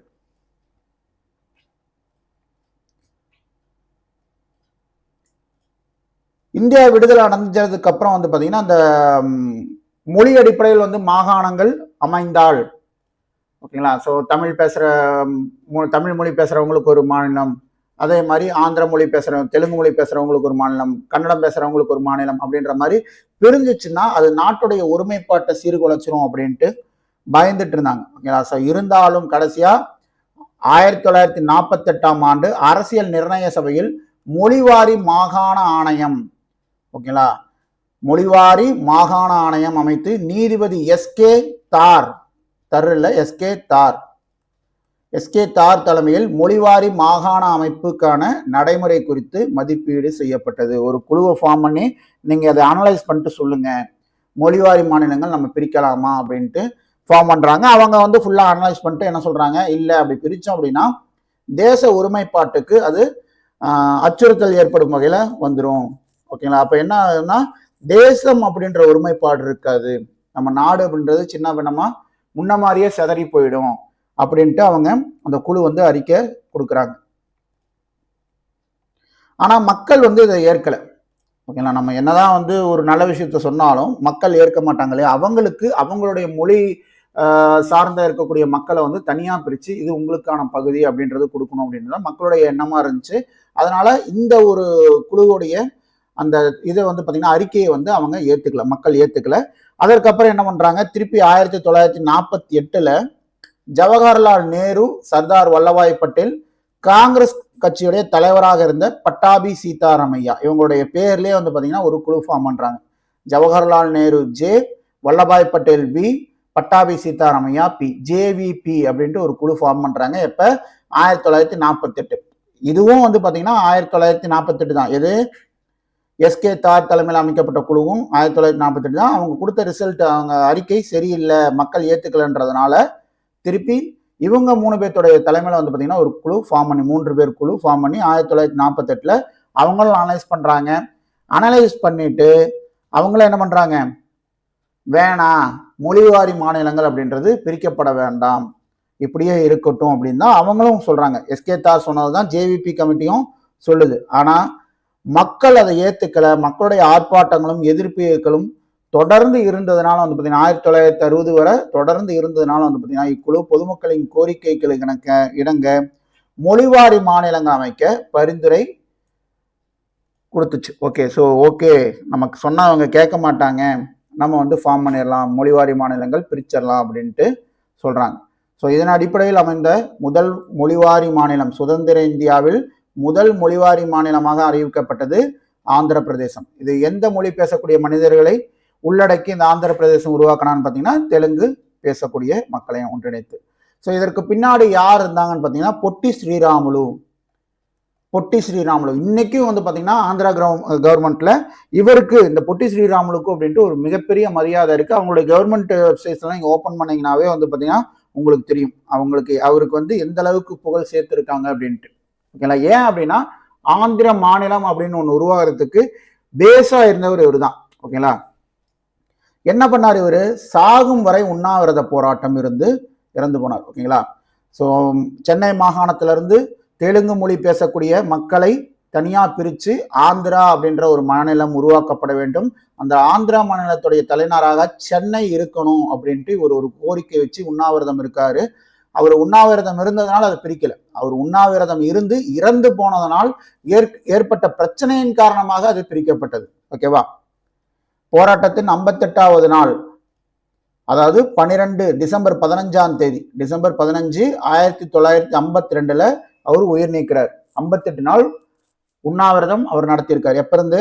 அக்டோபர் 19 1952 இருந்து டிசம்பர் 15 1952 வரைக்கும் 58 நாள் உண்ணாவிரதம் இருந்து பொட்டி ஸ்ரீராமுலு உயிர் நீத்தார். அதனாலதான் வந்து பாத்தீங்கன்னா இந்த பிரச்சனை வெடிச்சது.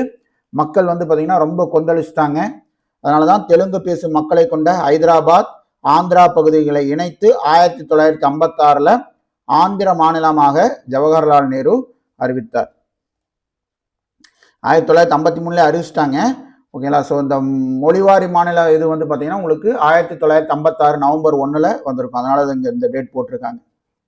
அவர் 52 இருந்தார் இல்லையா, 53 கொடுத்துருப்பாங்க. மாநில சீரமைப்பு ஆணையம், ஜவஹர்லால் நேரு தனி மாநில கோரிக்கைகளை பரிசீலிக்க ஒன்று பிரிச்சாச்சு. ஆந்திரா அப்படின்றது பிரிச்சாச்சு, தெலுங்கு பேசுற மக்களை வச்சு பிரிச்சாச்சு. அப்ப என்ன ஆகும்?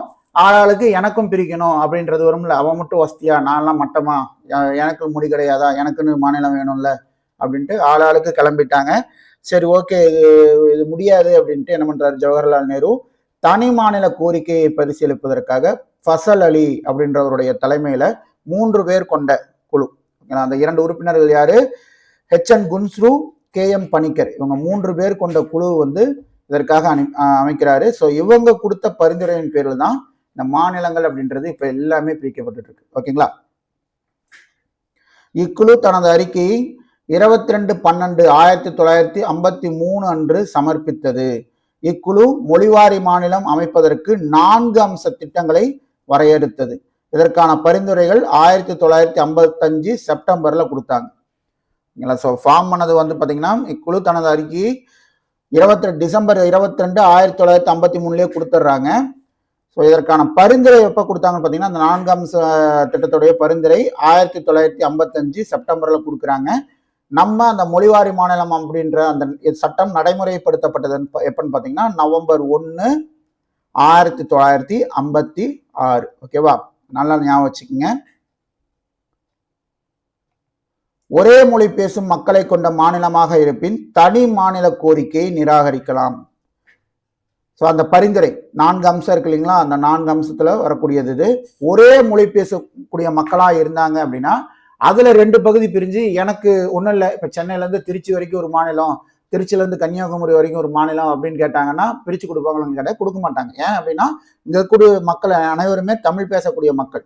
ஓகேங்களா? ஸோ மற்ற லாங்குவேஜ் பேசக்கூடிய மக்களும் இங்கே இருந்தாலும் 90% பீப்புள்ஸ் வந்து என்ன லாங்குவேஜ் பேசுறாங்களோ அதை பேஸ் பண்ணி தான் அதற்கான மாநிலம் அப்படின்றது பிரிச்சாங்க. ஓகேங்களா?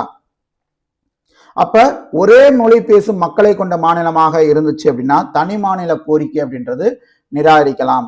அதே மாதிரி நிதி, பொருளாதார மற்றும் நிர்வாக கருதுகோள்களும் இது பண்ணணும்.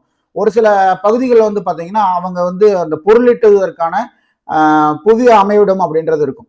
அங்கே பிஸ்னஸ் வந்து பண்ணலாம், பிஸ்னஸ் பண்ணால் ஏர்ன் பண்ணலான்ற மாதிரி ஒரு சர்க்கம்ஸ்டான்சஸ் இருக்கும். அப்படி இருக்கக்கூடிய பகுதிகளை மட்டும் தனியாக அவங்க கேட்குறாங்கன்னு மாநிலமாக கொடுத்துட்டிங்கன்னா பக்கத்தில் இருக்கக்கூடிய பகுதி இந்த பொருளீட்டுகளுக்கு உண்டான வசதி வாய்ப்பை இல்லாத இருக்கக்கூடிய ஒரு பகுதி என்ன ஆகும்னா சீரழிஞ்சு போயிடும். அப்போ என்ன பண்ணணும், இதையெல்லாம் யோசிச்சு தான் அந்த மாநிலத்தை பிரிக்கணும். ஓகேங்களா? அவங்க கேட்குறாங்க, பொருளாதார வசதி இருக்கக்கூடிய புதிய அமைவிடம் இருக்கக்கூடிய மாநிலங்கள் கேட்குதுன்றதுனால அவங்கள மட்டும் தனியாக சேர்த்துடக்கூடாது, பிரிச்சிடக்கூடாது, இவங்களையும் அதில் சேர்க்கணும் அப்படின்றதெல்லாமே கன்சிடர் பண்ணாங்க. ஓகேங்களா? ஸோ ஒன்லி மொழி அடிப்படையில், வெறுமனே மொழி அடிப்படையிலேயே மாநிலங்கள் பிரிஞ்சுதான்னு கேட்டிங்கன்னா கிடையாது. அதற்கு ஒரு நல்ல எக்ஸாம்பிள் என்னன்னு பார்த்தீங்கன்னா கர்நாடகா அப்போ வந்து மைசூர் மாநிலமாக பிரித்தாங்க.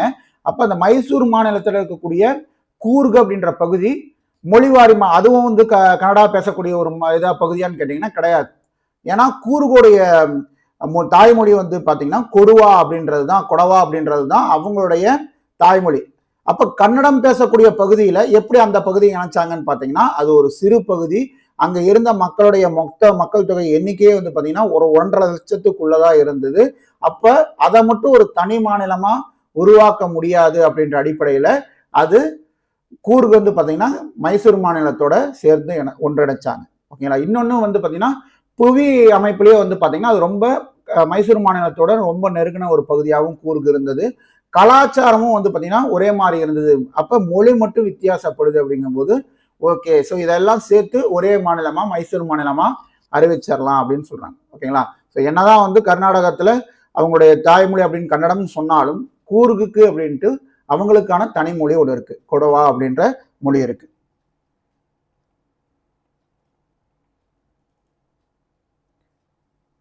அதே மாதிரி தேசத்தின் ஒற்றுமை மற்றும் பாதுகாப்பினை வெளிப்படுத்திடும் வகையிலும் அந்த மாநில பிரிவுன்றது இருக்கணும். ஒரே மொழி பேசுபவர்களோ அல்லது பல மொழி பேசும் சமுதாயத்தினரோ குறிப்பிட்ட நிர்வாகத்தின் கீழ் வசித்தாலும் பல்வேறு மொழிகள் பேசும் சமுதாயங்களின் மக்கள் தகவல் தொடர்பு, கல்வி மற்றும் கலாச்சார தேவைகளை மேம்படுத்தும் வகையில் மக்கள் நலத்திட்டங்களை அனைத்து மாநிலங்கள் மற்றும் ஒட்டுமொத்த நாட்டின் மக்களையும் கருத்தில் கொள்வதாக இருக்கணும். ஸோ இதெல்லாம் கன்சிடர் பண்ணி தான் நீங்க மாநிலங்களை பிரிக்கணும் அப்படின்றது தான் ஃபசல் அலி கொடுத்த அந்த பரிந்துரைகள். இறுதியாக இந்த ஆணையம் என்ன சொல்லுச்சு, 16 மாநிலங்களை ஃபார்ம் பண்ணலாம், 3 யூனியன் பிரதேசங்களை ஃபார்ம் பண்ணலாம் அப்படின்ட்டு இவங்க வந்து பரிந்துரை பண்றாங்க. ஆனா கவர்மெண்ட் என்ன பண்ணுது, அவங்க கொஞ்சம் அனலைஸ் பண்ணிட்டு ஓகே கொஞ்சம் சின்ன மாற்றத்தோட வந்து பார்த்தீங்கன்னா 14 மாநிலங்களை ஃபார்ம் பண்ணலாம், 6 யூனியன் பிரதேசத்தை ஃபார்ம் பண்ணலான்ட்டு அவங்க டிசைட் பண்றாங்க இந்தியன் கவர்மெண்ட். இப்படி ஃபார்ம் பண்ணதுதான் அந்த மொழிவாரி மாநிலங்கள் 1956 மாநில மறுசீரமைப்பு சட்டத்தை ஏற்றி கொண்டு வந்தாங்க.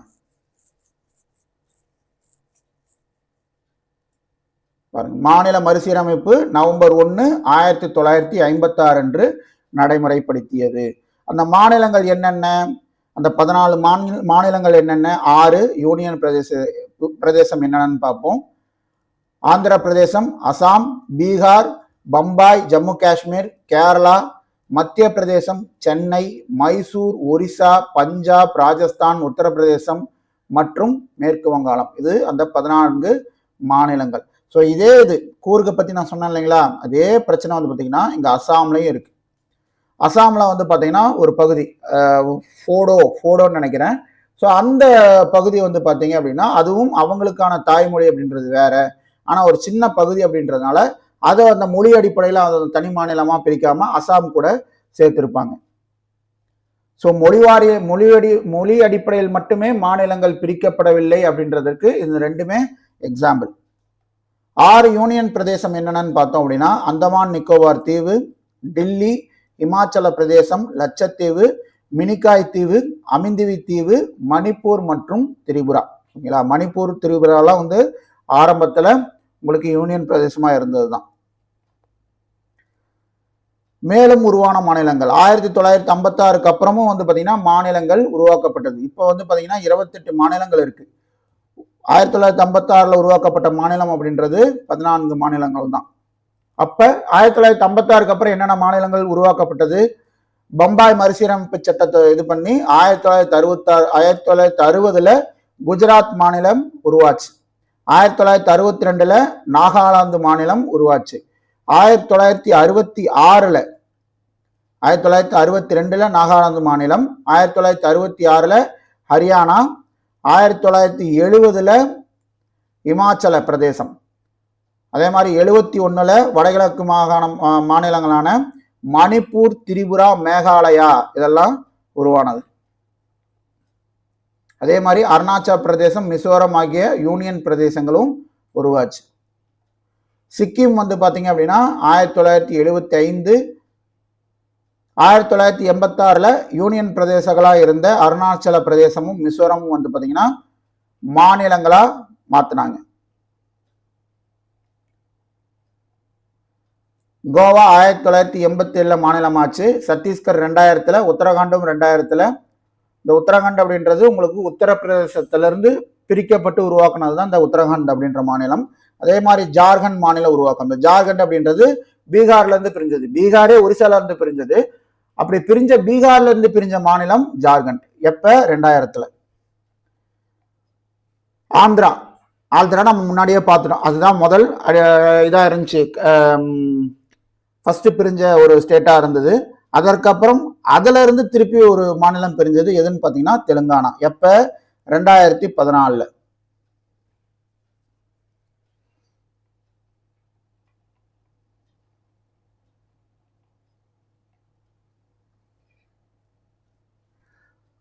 ஸோ பிரிட்டிஷ் கண்ட்ரோல்ல இருக்கும்போது, பிரிட்டிஷ் ஆட்சியில் இருக்கும்போது வந்து பார்த்தீங்கன்னா இந்த பிரச்சனையே கிடையாது. அவங்களுக்கு நம்மளை வந்து அடிமையாக வச்சிருக்கணும், நம்மளை ஏறி மிதிச்சு அவங்க ஆட்சி பண்ணணும் அப்படின்றது மட்டும்தான் அவங்களுடைய கண்ணோட்டமாக இருந்தது, எண்ணமாகவும் இருந்துச்சு. அதனால அவங்க இந்த உள்ளூர் மொழி, நம்மளுடைய வரலாறு, பண்பாடு, கலாச்சாரம் இதெல்லாம் அவங்க அதை பற்றி அவங்க கன்சிடரே பண்ணலை. அதனால வந்து பார்த்தீங்கன்னா அவங்க ஏற்படுத்தின அந்த மேப் பார்த்தோம் இல்லையா, அந்த மாதிரி தான் இருந்தது. அம்மா சுதந்திரம் வாங்கினதுக்கு அப்புறம் தான் பிரச்சனைகள்லாம் ஒன்னொன்னா வெடிக்க ஆரம்பிச்சு இது இந்த மாதிரி ஒரு வடிவம் எடுத்து மொழிவாரி மாநிலங்களாக பிரிக்கப்பட்டது. ஸோ மாநிலங்கள் மறுசீரமைப்பு என்பது மாநிலங்களின் சுயாட்சியை பாதுகாப்பதுடன் மத்திய மாநில அரசுகளுக்கிடையில் அதிகார சமநிலையை நிலவச் செய்தது.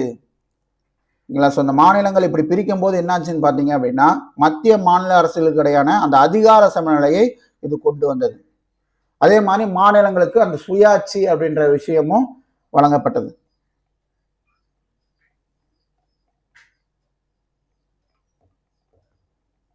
ஸோ இதெல்லாம் ஸ்டோரி தான். ஸோ முன்னாடி சொன்ன மாதிரி தான் மறு கட்டமைப்பு ஏற்பாடுகள் மொழி அடிப்படையில் மட்டும் செய்யப்படவில்லை. ஏனென்றால் இது தேச ஒருமைப்பாடு வழியில் நின்றது. சில மொழிகள் மற்ற மொழிகளை காட்டிலும் சிறப்பு நிலையில் இருந்தது.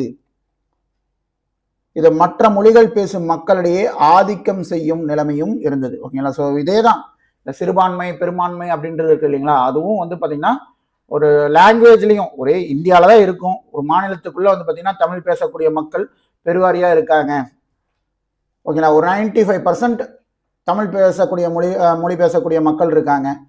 ஒரு 5% தான் வந்து மற்ற மொழி பேசக்கூடிய மக்கள் இருக்காங்க. அப்படின்னா என்ன ஆகும்? அங்க அந்த பெருவாரியான மக்கள் இருக்காங்க இல்லைங்களா, அவங்க தான் வந்து டாமினேட் பண்ணுவாங்க.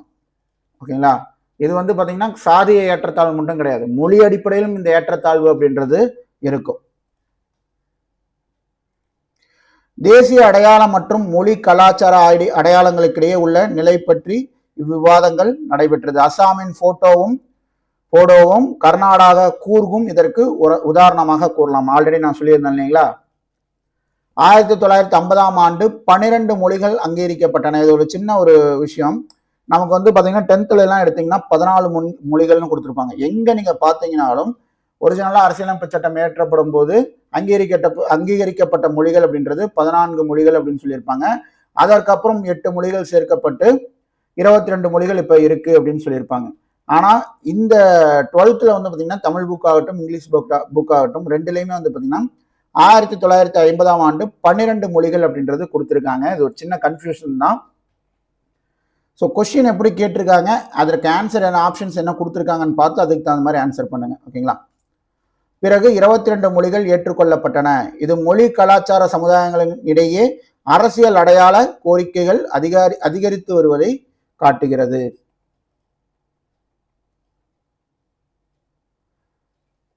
ஸோ ஒன்ஸ் மொழிவாரி மாநிலம் ஃபார்ம் பண்ணிட்டாங்க, அப்போ என்ன ஆகும், உள்ள வந்து அவங்களுடைய அந்த மக்கள் வந்து அவங்களுடைய அதிகாரத்தை வெளிப்படுத்துற விதமாக வந்து பார்த்தீங்கன்னா அவங்கவுங்க அந்த கட்சி ஆரம்பிப்பாங்க இல்லையா.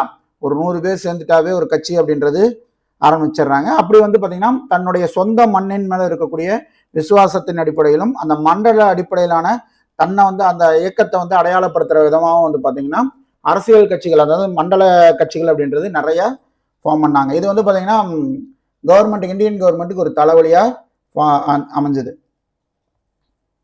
ஏன் அப்படின்னு பார்த்தீங்க அப்படின்னா மாநிலத்துக்கு அவங்க மாநிலத்துக்குன்னு ஒரு பிரச்சனை இருக்கும், ஓகேங்களா. அவங்களுக்கு வந்து அந்த மாநிலத்தை சார்ந்தவர்களுக்கு தன்னுடைய மாநிலத்தில் இருக்கக்கூடிய பிரச்சனை தான் பிரதான பிரச்சனை.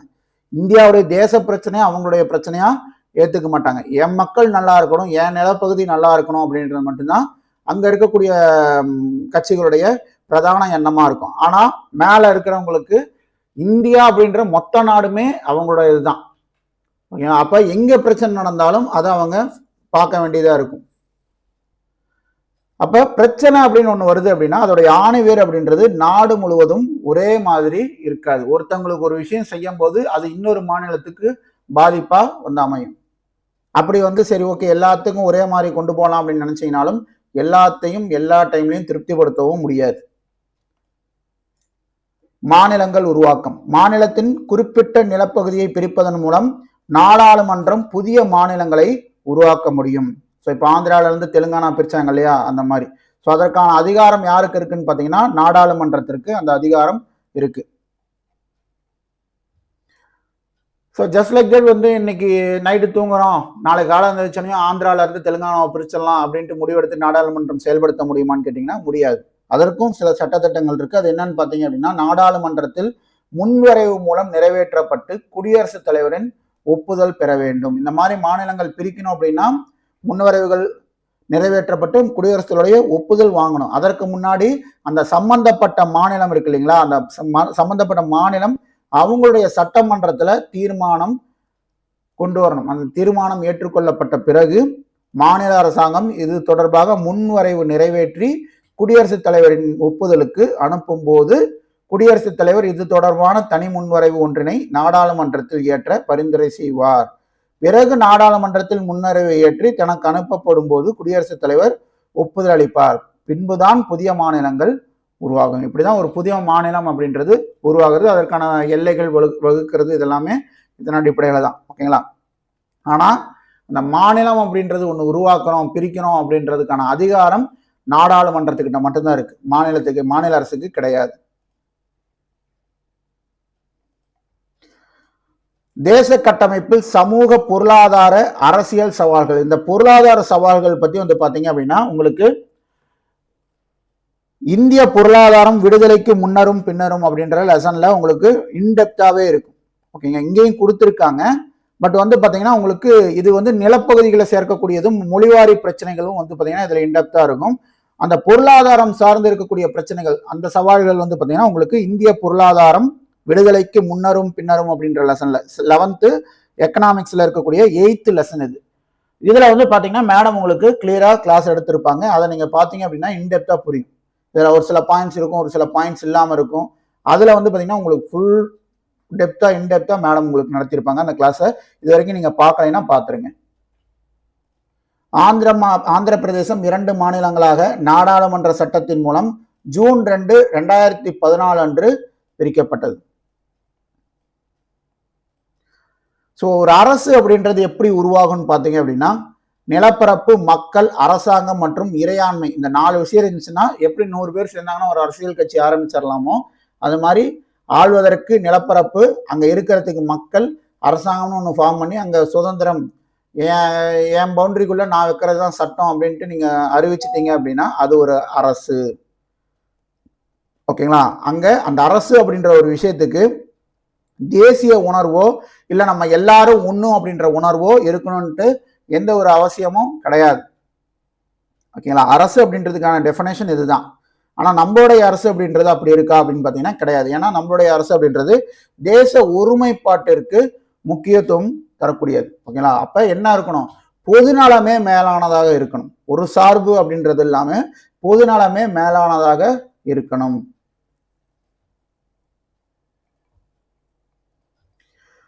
தேசம் அப்படின்ற இந்த சொல் வந்து நேஷன், நம்ம சொல்றோம் இல்லைங்களா, நேஷனல் அப்படின்ட்டு, நேஷன் அப்படின்ட்டு, இந்த நேஷன் அப்படின்றது தான் தேசம் அப்படின்றது. அப்ப இந்த சொல் எங்க இருந்து நம்ம எடுத்துக்கிட்டோம்னு பாத்தீங்கன்னா லத்தீன் மொழியில இருந்து வந்தது தான் இந்த நேஷன் அப்படின்ற சொல். அதன் மூலமா வந்தது தான் இந்த தேசம். ஓகேங்களா? இதோடைய மீனிங் என்னன்னு பாத்தீங்க அப்படின்னா, அனைவரும் ஒரு இரத்த பந்தம் உடையவர்கள் என்ற பொருளில் இந்த கருத்துரு உருவாகியது. இந்தியர்கள் அனைவரும் நம் சகோதர சகோதரிகள் நம்ம சொல்றோம் இல்லைங்களா, உறுதிமொழி எடுக்கும் போது. ஏன் அப்படி சொல்றோம்? சகோதர சகோதரிகள் அப்படின்றது ரத்த பந்தம். அப்ப இந்த இந்தியாவில் இருக்கக்கூடிய அனைத்து மக்களும் நம்மளுடைய சகோதர சகோதரிகள் அப்படின்ட்டு ரத்த பந்தத்தை நம்ம உருவாக்குறோம். அப்பதான் அந்த தேசிய ஒருமைப்பாடு அப்படின்றது வளரும். இது ஒரு ஸ்டேட்மெண்ட். தேசமானது குறிப்பாக பொருளியல், வாழ்வு, மொழி மற்றும் நிலப்பரப்பு என பல அலகுகள் ஒருங்கே அமைக்கப்பட்டு தேசம் உருவாகியது என்று கூறியவர் எர்னஸ்ட் ரெனான். ஓகேங்களா? எர்னஸ்ட் ரெனான் என்ன சொல்றாரு? தேசமானது குறிப்பாக பொருளியல், வாழ்வு, மொழி மற்றும் நிலப்பரப்பு என பல அலகுகள் ஒருங்கே அமைக்கப்பட்டு தேசம் உருவாகியது. இவருடைய கருத்துப்படி வந்து பாத்தீங்கன்னா தேசம் அப்படின்றது ஒரு ஆன்மீக கோட்பாடு. ஓகேங்களா? ஒரு ஆன்மா, அது ஒரு ஆன்மீக கோட்பாடு. அந்த கோட்பாட்டை ரெண்டா பிரிச்சிருப்பார். ஒன்னு கடந்த கால அம்சம், இன்னொன்னு நிகழ்கால அம்சம்.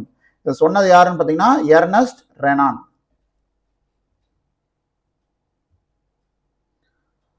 ஸோ இந்த பொருளாதார சவால்கள் ஜஸ்ட் ஒரு சின்ன கிளான்ஸ் மட்டும் பார்ப்போம். டெப்தா நீங்க மேடமோட கிளாஸ்ல பாத்துங்க. ஜவஹர்லால் நேரு இந்தியா சுதந்திரம் அடைஞ்சதுக்கு அப்புறம் நம்மளுடைய பொருளாதாரத்தை எப்படி வடிவமைக்கணும்னு பாக்குறாருன்னு பாத்தீங்கன்னா, இந்தியாவை ஒரு தற்சார்பு, இந்தியாவை ஒரு சுய சார்பு நாடா வந்து உருவாக்கணும் அப்படின்றது தான் ஜவஹர்லால் நேரு அவருடைய விருப்பம். அதனாலதான் வந்து பாத்தீங்கன்னா என்ன பொருளாதாரத்தை கொண்டு வராருன்னு பாத்தீங்கன்னா திட்டமிட்ட மற்றும் கலப்பு பொருளாதார முறையை கொண்டு வராரு. இதன் மூலமா வந்து பாத்தீங்கன்னா இந்தியாவை ஒரு சுயசார்பு நவீன நாடாக உருவாக்க முடியும் அப்படின்ட்டு ஜவஹர்லால் நேரு நம்புறாரு. அதன் அடிப்படையில் தான் 5 ஆண்டு திட்டங்கள் கொண்டு வரப்பட்டது. என்னதான் இப்படி பிளான் பண்ணாலும் 60s எண்ட்லையும் 70sலயும் வந்து பாத்தீங்கன்னா 70s பிகினிங்லயும் வந்து பாத்தீங்கன்னா நாடு ஒரு பொருளாதார மந்த நிலையை வந்து ஃபேஸ் பண்ணுச்சு. எதனாலன்னு பாத்தீங்கன்னா 60ல நமக்கு சீனா போர் இருந்திருக்கும், 70களில் நம்ம பாகிஸ்தான் போரை வந்து ஃபேஸ் பண்ணியிருக்கோம். என்னதான் நம்ம போர்ல ஜெயிக்கிறோம் தோக்கணும் அப்படின்னா கூட இந்த மாதிரி ஒரு போர் அப்படின்னு உள்ள வந்துருச்சுனாவே நம்மளுடைய பொருளாதாரம், நாட்டுடைய பொருளாதாரம் அப்படின்றது வீழ்ச்சி அடையும். ஏன்னா அந்த பாதுகாப்பு துறைக்காகவும் அந்த போருக்காகவும் வந்து நிறைய பணம் வந்து செலவிடுற மாதிரி இருக்கும். அது நம்மளுடைய பொருளாதாரத்தை, நாட்டுடைய பொருளாதாரத்தை ரொம்பவே பாதிக்கும். ஸோ இந்த மாதிரி பிரச்சனை இருந்ததுனால இந்திரா காந்தி அப்ப வந்து என்ன பண்றாங்கன்னு பாத்தீங்கன்னா வங்கிகளை நாட்டுடைமையாக்க அறிவிக்கிறாங்க. ஓகேங்களா? பேங்க்ஸ் எல்லாமே நேஷனலைஸ் பேங்கா வந்து ஆகிறதுக்கு நடவடிக்கை இருக்கிறாங்க. அதே மாதிரி ராஜீவ்காந்தி வந்து பாத்தீங்கன்னா மின்னணுவியல் புரட்சி இதெல்லாம் செய்யறாரு. இதெல்லாம் வந்து பாத்தீங்கன்னா இந்த முயற்சிகள் எல்லாமே இந்தியாவுக்கு ஒரு நல்ல ஒரு பாசிட்டிவான சயின்ஸை கொடுத்த விஷயங்கள். அதே மாதிரி 1990ல வந்து பாத்தீங்கன்னா இன்னொரு பொருளாதாரம் சார்ந்த ஒரு விஷயம் கொண்டு வராங்க. என்ன அப்படின்னு பாத்தீங்கன்னா எல்பிஜி, லிபரலைசேஷன், பிரைவேடைசேஷன், அதே மாதிரி குளோபலைசேஷன், தாராளமயமாக்கல், தனியார் மயமாக்கல், உலகமயமாக்கல் அப்படின்ற அந்த கொள்கைக்கு வந்து இந்தியா கதவை திறந்துருச்சு.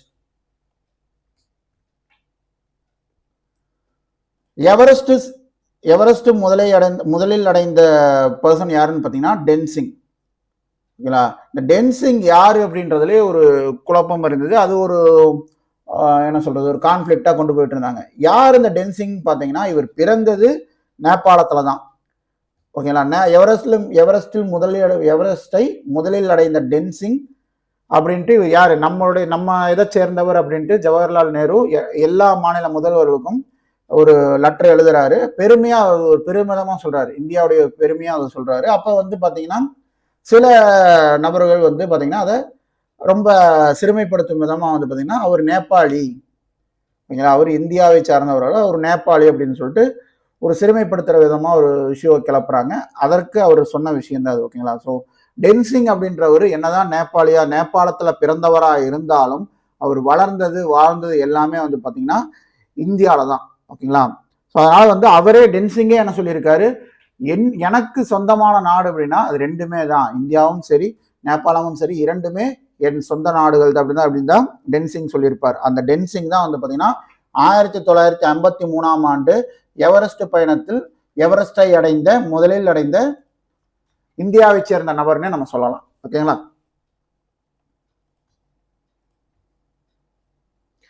வேளாண்மை பொறுத்த வரைக்கும் பார்த்தீங்கன்னா 1990 மத்தியில் வேளாண்மை துறையில் பின்தங்கிய நிலை உருவாகியது. இந்தியாவில் 60 விழுக்காடு மக்கள் விவசாய தொழிலில் ஈடுபட்டுள்ளனர். வேளாண்மை துறை வளர்ச்சி வீதம் 1996-97 இருந்து 2004-2005 வரைக்கும் வந்து பார்த்தீங்கன்னா 1.65 விழுக்காடு அதிகரித்தது. இந்தியாவில் 2வது விவசாய நெருக்கடி உருவாக இதுவே காரணம். முதல் விவசாய நெருக்கடி எப்போ வந்துச்சு பார்த்தீங்கன்னா 1960ஸ்லயே வந்துருச்சு. ஸோ இதெல்லாமே நான் சொன்ன மாதிரி உங்களுக்கு அந்த கிளாஸ்ல இருக்கும். ஓகேங்களா? இந்திய பொருளாதாரம் விடுதலைக்கு முன்னரும் பின்னரும் அப்படின்ற லெசன்லாம் உங்களுக்கு டெப்த்தாக இருக்கும். ஸோ அதில் பார்த்துருங்க. மத்திய அரசாங்கத்தின் கல்வி நிலையங்கள் மற்றும் மத்திய அரசு வேலைவாய்ப்புகளில் இதர பிற்பட்ட வகுப்பினருக்கு இடஒதுக்கீடு வழங்குமாறு மண்டல ஆணையம் பரிந்துரை செய்தது. இந்த பார்ட்டை வந்து நம்ம டெப்த்தாவே வந்து எக்ஸ்பிளைன் பண்ணியிருப்போம் இந்திய அரசியலமைப்பு 12th லெசன்ல.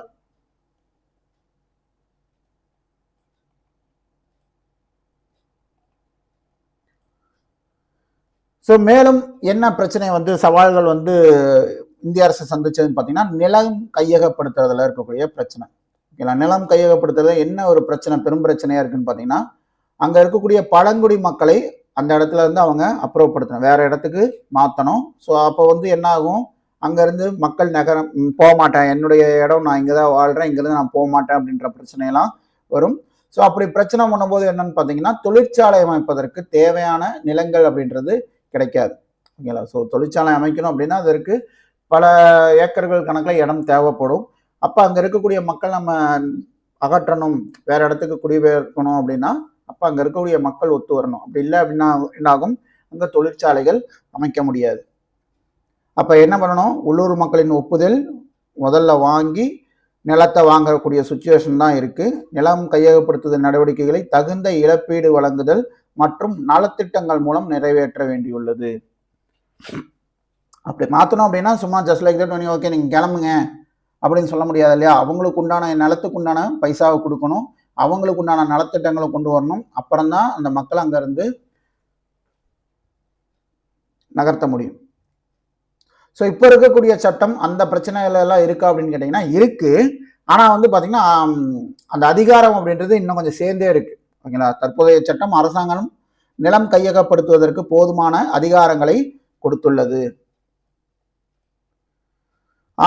அரசியல் ரீதியான சவால்கள் என்னன்னு பார்ப்போம். 1990 ஆண்டுக்கு பின்னர் மாநிலங்களுக்கிடையே சமத்துவமின்மை அதிகரித்தது. மாநிலங்களுக்கிடையான சமத்துவமின்மை எப்ப இருந்து அதிகரிச்சுன்னு பார்த்தீங்கன்னா ஆஃப்டர் 90s தான். ஓகேங்களா? 1990க்கு அப்புறம் தான் வந்து பார்த்தீங்கன்னா இந்த பிரச்சனை ஜாஸ்தி ஆகுது.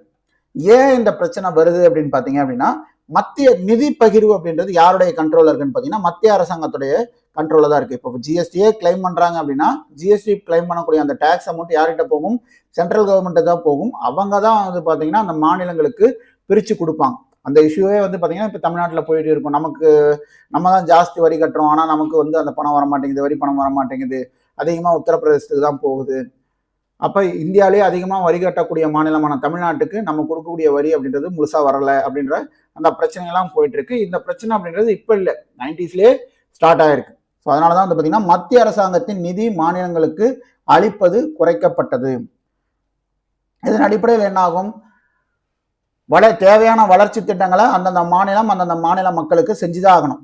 ஓகேங்களா? மத்திய அரசு கொடுக்கல அப்படின்றதெல்லாம் நம்ம இங்கே கதை பேசிட்டு இருக்க முடியாது. அப்போ மாநில அரசுக்கு அந்த ரெஸ்பான்சிபிலிட்டின்றது இருக்கு. அதை எப்படி அவங்க ஃபுல்ஃபில் பண்ணுவாங்க, இன்வெஸ்ட்மெண்ட்டை கொண்டு வரணும். இன்வெஸ்ட்மெண்ட்டு என்ன கொண்டு பொதுத்துறை இன்வெஸ்ட்மெண்ட் கொண்டு வர முடியுமா? பொதுத்துறை இன்வெஸ்ட்மெண்ட்னா மற்ற மாநிலங்கள் கொண்டு வரணும். இங்கே கொண்டு வந்து ஒரு ஃபேக்ட்ரி ஸ்டார்ட் பண்ணுறது இல்லை பிஸ்னஸ் ஸ்டார்ட் பண்ணுறது மாதிரி இருக்கணும். அப்படி இல்லை அப்படின்னா நம்ம தனியார்கிட்ட தான் போகணும். ஓகேங்களா? தனியார் முதலீட்டை உள்ள இழுக்கணும். இப்போ கூட வந்து பார்த்தீங்கன்னா ரீசெண்டாக வந்து மு.க. ஸ்டாலின் அவர்கள் வெளிநாட்டில் போய் இந்த முதலீடு ஈர்க்கிறதுக்காக போயிருப்பார். ஸோ இந்த மாதிரி தனியார் முதலீட்டை ஈர்க்கிறதுனால வந்து பார்த்தீங்கன்னா நம்மளுடைய மாநிலத்துக்கான வளர்ச்சி திட்டங்களை வந்து நிறைவேற்ற முடியும். அது எதன் காரணமாக இது நடக்குதுன்னு பார்த்தீங்கன்னா மத்திய அரசாங்கம் நிதி மாநிலங்களுக்கு அளிப்பது குறைக்கப்பட்டதின் விளைவாக நடந்தது.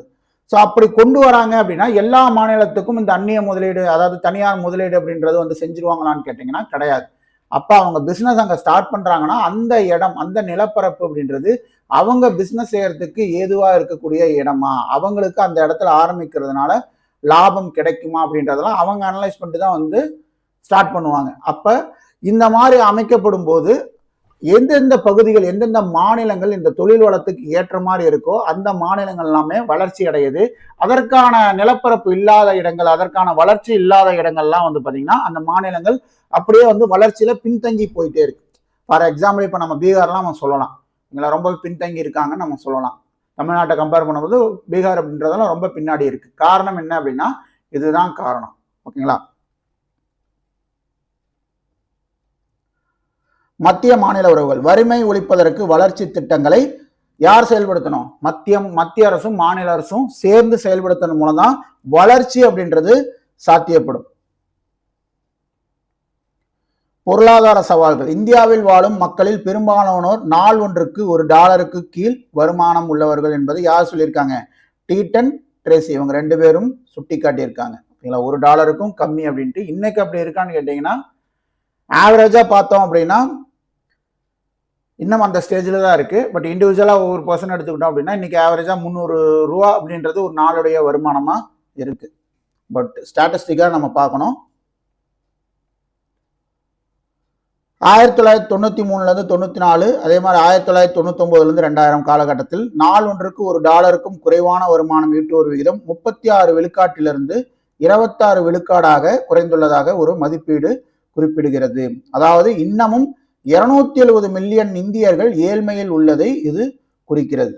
ஓகேங்களா. 270 மில்லியன் மக்கள் இன்னும் ஏழ்மையில இருக்கிறதா எப்ப இந்த காலகட்டத்தில் இருக்கக்கூடிய ஸ்டாட்டிஸ்டிக்ஸ் சொல்லுது. ஓகேங்களா. அதே டைம்ல சீனால எத்தனை மில்லியன் ஏழை மக்கள் இருந்தாங்கன்னு பார்த்தீங்க அப்படின்னா 110 மில்லியன் ஏழை மக்கள் இருந்திருக்காங்க. உலகமயமாதல் 90ஸ்க்கு அப்புறம் வந்து பார்த்தீங்கன்னா நம்ம அந்த எல்பிஜி பார்த்தோம் இல்லைங்களா, உலகமயமாதல். ஸோ இதில் என்ன ஒரு பிரச்சனைன்னு பார்த்தீங்க அப்படின்னா இதர பிற்படுத்தப்பட்ட மக்களுடன் பட்டியல் இனத்தவர், பழங்குடியினர் ஆகிய பிரிவினருக்கும் கூடுதல் கவனம் செலுத்துவது அவசியமா இருந்துச்சு. ஓகேங்களா. ஸோ எல்பிஜி கொள்கையில் மாறியதால் ஏற்றத்தாழ்வுகள் மேலும் அதிகரித்து நாட்டின் பல பகுதிகளில் சமூக அரசியல் பதற்ற நிலை எழுவதற்கு வழிவகுத்தது. நாட்டு ஒற்றுமை, சமூக ஒருமைப்பாடு ஆகியவற்றை உறுதிப்படுத்த கவர்மெண்ட் என்ன செய்ய வேண்டியதா இருந்துச்சு? இதர பிற்படுத்தப்பட்ட மக்களுடன் பட்டியல் இனத்தவர், பழங்குடியினர் ஆகிய பிரிவினர்களுக்கு கூடுதல் கவனம் செலுத்த வேண்டியது அவங்களுக்கு அவசியமா இருந்துச்சு. சமூக சவால்கள், ஸோ இதெல்லாமே உங்களுக்கு அதில் வந்துடும். ஓகேங்களா.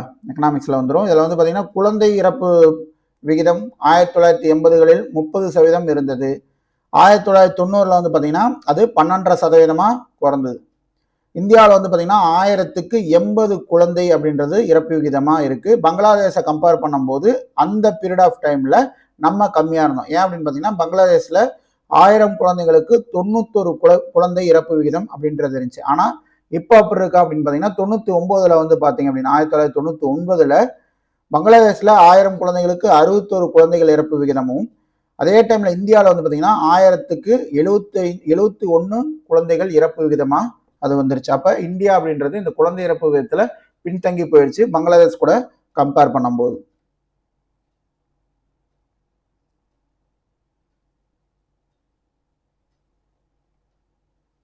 இந்த வகுப்புவாதம் அப்படின்ற பிரச்சனை வந்து பிரிவினை காலத்திலிருந்தே நாடு வந்து இந்த பிரச்சனையை ஃபேஸ் பண்ணிட்டு இருக்கு. இன்னைக்கு வரைக்கும் ஃபேஸ் பண்ணிட்டு இருக்கு இந்த வகுப்புவாதத்தை. சாதி மற்றும் பாலின பாகுபாடு, சட்டமன்றங்களிலும் நாடாளுமன்றத்திலும் பெண்களுக்கு 33% இடஒதுக்கீடு இன்னும் நடைமுறைப்படுத்தப்படவில்லை.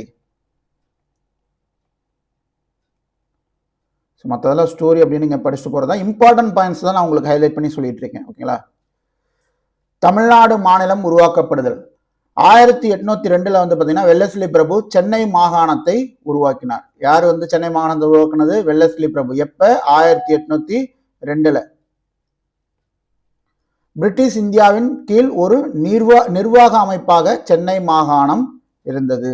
இந்த நிர்வாக அமைப்பு இன்னைக்கு இருக்கக்கூடிய ஆந்திரா, ஒரிசால இருக்கக்கூடிய சில பகுதி, கேரளா, கர்நாடகா, லட்சத்தீவு ஆகிய பகுதியை உள்ளடக்கியது தான் இந்த சென்னை மாகாணம் அப்படின்றது. இந்த சென்னை மாகாணம் தான் பிரிட்டிஷாருடைய கண்ட்ரோல்ல இருந்தது. இந்த சென்னை மாகாணத்தை உருவாக்கியவர் யாரு? வெள்ளஸ்லி பிரபு. எப்போ உருவாக்குனாரு? 1802. அதான் முடிஞ்சு. விடுதலைக்கு பிறகு சென்னை மாகாணம் சென்னை மாநிலமாக மாறியது. நவம்பர் 1, 1956ஆம் ஆண்டு இயற்றப்பட்ட மொழிவாரி மாநில அமைப்பு நடவடிக்கைக்கு பின்பு தமிழர்களுக்கான தனி மாநிலமாக சென்னை மாநிலம் உருவாக்கப்பட்டது. ஸோ நீண்ட போராட்டத்துக்கு அப்புறம் தான் தமிழ்நாடுன்ற பேரு வந்துச்சு. அதுக்கு பின்னாடி சங்கரலிங்கனார் இருந்தாரு.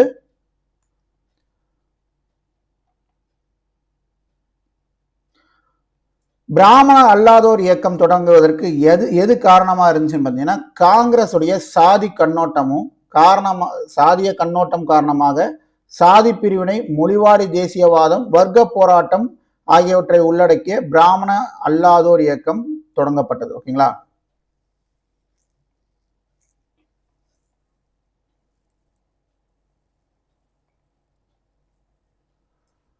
டி. மாதவன், தியாகராயர் மற்றும் பல பிராமணர் அல்லாதோர் தலைவர்கள் தென்னிந்திய நல உரிமை கூட்டமைப்பினை உருவாக்கினர்.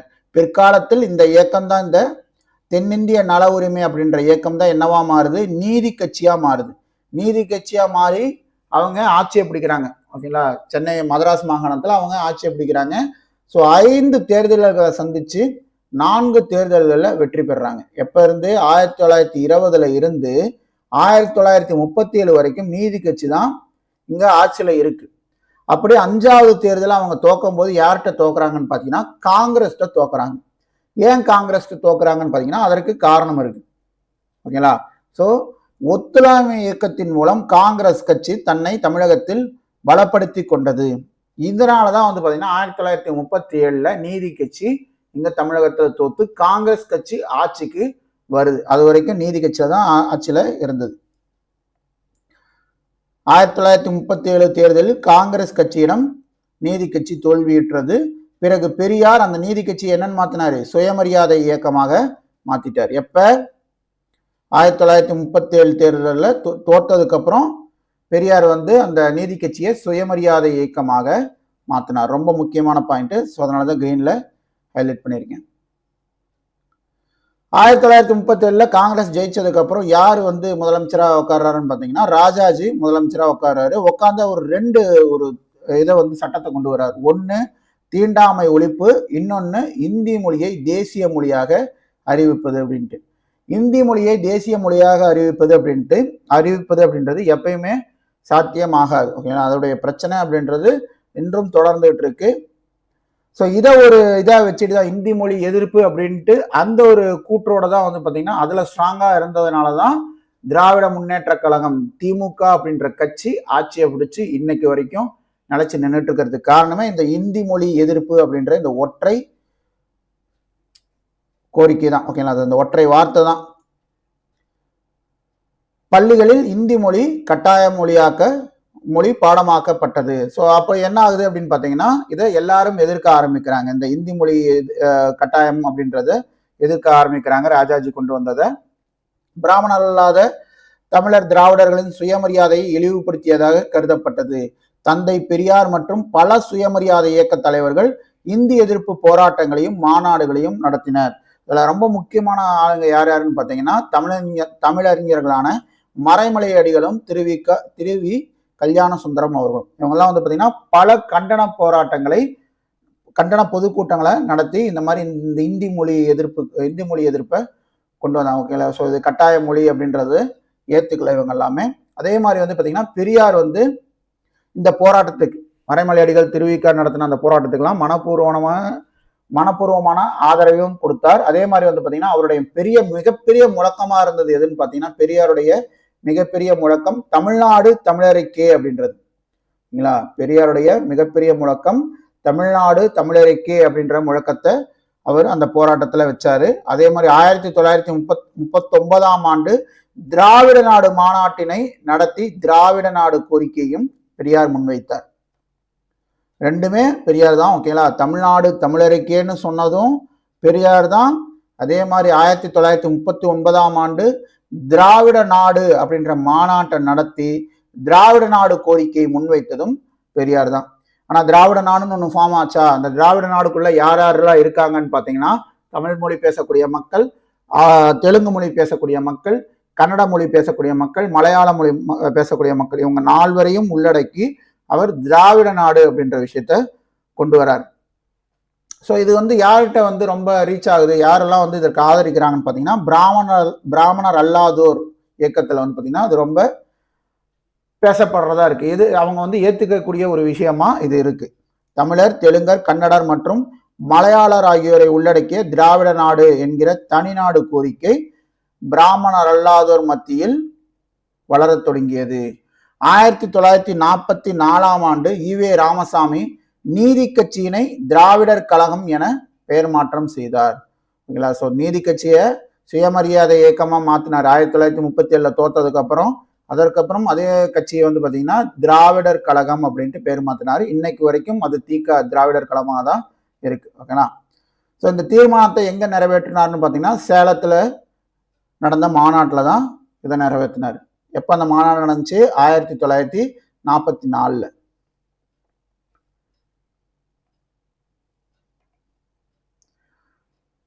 ஸோ என்னதான் அவங்களுடைய பிராமணர் இல்லாத ஒரு இயக்கம் அதை பெருசா ஏத்துக்கிட்டாங்கனாலும், திராவிட நாடு அப்படின்ற கோரிக்கை தமிழ் மொழி பேசாத மற்ற மொழி பேசக்கூடிய மக்களால் அது பெருசா ஆதரவு பெறவில்லை. அதனாலதான் அந்த திராவிட நாடு அப்படின்றது ஃபெயிலியர் ஆயிடுச்சு.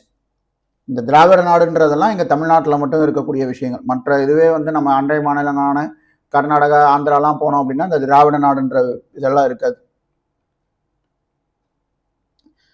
ஸோ இதற்கு ஆப்போசிட்டா தட்சிண பிரதேசம் அப்படின்ற மாநில கொள்கையை ராஜாஜி கொண்டு வரார். இதற்கு ஆப்போசிட்டா இந்த திராவிட நாடு, இந்த 4 மாநிலங்கள் மக்களை, அந்த 4 மொழி பேசக்கூடிய மக்களை ஒன்றிணைத்து கொண்டு வந்தார் இல்லையா பெரியார், திராவிட நாடு அப்படின்ட்டு. அதற்கு ஆப்போசிட்டா கொண்டு வரப்பட்டது தான் இந்த தட்சிண பிரதேசம். இதுல ராஜாஜி என்ன சொல்றாருன்னா, அவங்க 4 பேர்த்த கொண்டு வராங்கன்னா, தட்சிண பிரதேசத்துல ராஜாஜி 2 மொழி பேசக்கூடிய மக்களை கொண்டு வர்றாரு. யார் யாரு? ஒன்னு தமிழ் மொழி பேசக்கூடிய மக்கள், இன்னொன்னு மலையாள மொழி பேசக்கூடிய மக்கள். இவங்களை 2 பேர்த்தையும் சேர்த்து தட்சிண பிரதேசம் அப்படின்ற ஒரு மாநில கொள்கையை கொண்டு வராரு. இதற்கு பாத்தீங்கன்னா அவருடைய கட்சியிலேயே பாத்தீங்கன்னா எதிர்ப்பு இருக்கு. அதாவது காமராஜரே பாத்தீங்கன்னா இதற்கு மிகப்பெரிய எதிர்ப்பு தெரிவிச்சிருப்பார், ராஜாஜியுடைய இந்த தட்சிண பிரதேசம் அப்படின்ற கொள்கைக்கு. திராவிட கருத்தாக்கத்திற்கு எதிர்நிலையில் இருந்த தென்னிந்தியாவை களமாக கொண்டு ஒரு புதிய அரசியல் நிலைக்கருத்தினை ராஜாஜி உருவாக்கினார். தட்சிண பிரதேசம் என்பது அதன் பெயர். தமிழ்நாடு மற்றும் கேரளாவை உள்ளடக்கியது. இதற்கு இதை பாத்தீங்கன்னா இந்த கருத்தை யார் மூலம் பரப்புனார்னு பாத்தீங்கன்னா, தன்னுடைய சீடர்களான சி சுப்பிரமணியம், பக்தவச்சலம் இவங்களை வச்சு இந்த தட்சிண பிரதேசம் அப்படின்ற கொள்கையை பரப்புறாரு. ஆனா இந்த கருத்தை பாத்தீங்கன்னா பெரும்பாலான தென்னிந்திய அரசியல் கட்சிகள் எதிர்த்தது. யார் யாருன்னு பாத்தீங்கன்னா, புரட்சிகர சோசலிச கட்சியை சார்ந்த ஸ்ரீகண்டன், கொச்சின் கம்யூனிஸ்ட் கட்சியை சார்ந்த அச்சுதமேனன், திருவிதாங்கூர் கம்யூனிஸ்ட் கட்சியை சார்ந்த AK கோபாலன் ஆகியோர் தட்சிண பிரதேச கோரிக்கையை கடுமையாக எதிர்த்தனர். இவங்க மட்டும்தான் எதிர்த்தாங்களான்னு கேட்டீங்கன்னா கிடையாது. பெரியாரும் எதிர்த்திருக்காரு. அவர் என்ன சொல்லியிருக்காரு? அவருடைய விடுதலை பத்திரிகையில இது குறித்து தலையங்கமே எழுதியிருப்பாரு. என்னன்ட்டு, அனைத்து தமிழர்களும் தட்சிண பிரதேச அமைப்பை எதிர்த்து முதலமைச்சருக்கு தந்தி அனுப்புங்கள் என்று அறைகூவல் விடுத்தவர் யாருன்னு பாத்தீங்கன்னா பெரியார் தான். இந்த தட்சிண பிரதேசம் அப்படின்றத எதிர்த்து முதலமைச்சருக்கே தந்தி அனுப்புங்க அப்படின்ட்டு எல்லாத்தையும் கேட்டுக்கிட்டது பெரியார். அது போக வேற யார் எதிர்த்திருப்பாங்கன்னு பாத்தீங்கன்னா, கர்நாடகா மக்கள் கட்சியை சார்ந்த சர்தார் சரணாகவுடா அப்படின்றவரும் எதிர்த்திருப்பார். ஓகேங்களா? கர்நாடகா மக்கள் கட்சியை சார்ந்த சர்தார் சரணாகவுடாவும் தட்சிண பிரதேசம் அப்படின்ற அந்த மாநில கொள்கையை எதிர்த்திருப்பார். 1956 அமிர்தசரஸ்ல நடைபெற்ற மாநாட்டில் காங்கிரஸ் மாநாட்டில் ராஜாஜியும் அவரது ஆதரவாளர்களும் என்ன சொல்லுவாங்க, இந்த தட்சிண பிரதேசம் பற்றி பேசியிருப்பாங்க. அப்ப அந்த மாநாட்டிலேயே பாத்தீங்கன்னா காமராஜர் அதற்கு பெருத்த எதிர்ப்பு தெரிவிச்சிருப்பார். ஓகேங்களா? முதல்வர் காமராஜர் அந்த மாநாட்டிலேயே இக்கருத்தினை கடுமையாக எதிர்த்தார். தமிழ்நாட்டிலும் தாம் கலந்து கொண்ட அனைத்து பொதுக்கூட்டங்களிலும் தட்சிண பிரதேச கருத்தினை எதிர்த்து முழங்கியவர் முதல்வர் காமராஜர்.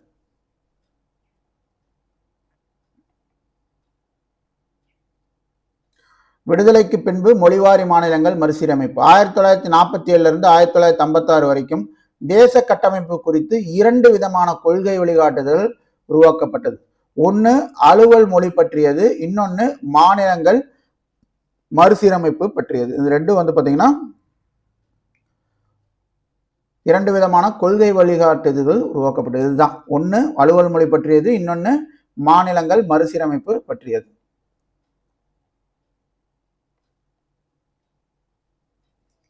ஸோ அதன் அடிப்படையில் வந்து பார்த்தீங்கன்னா அதிக மக்கள் பேசும் மொழி அடிப்படையில் மாநிலம் அமைக்கப்பட்டு அரசியல் மற்றும் ஆட்சித்துறை அல்லது நீதித்துறை செயல்பாடுகள் மேற்கொள்ளப்படும் போது மட்டுமே மக்களாட்சி உண்மையிலேயே அடித்தட்டு மக்களுக்கானதாக இருக்கும்.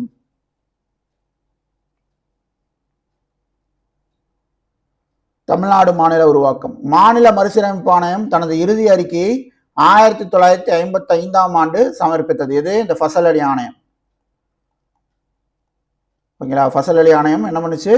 மாநில மறுசீரமைப்பு ஆணையம் தனது இறுதி அறிக்கையை 1955ஆம் ஆண்டு சமர்ப்பித்தது. அதில் சென்னை, மைசூர் மற்றும் கேரள மாநிலங்கள் அமைய பரிந்துரை செய்தது. புதிய சென்னை மாநிலம் நவம்பர் 1, 1956 உருவாக்கப்பட்டது.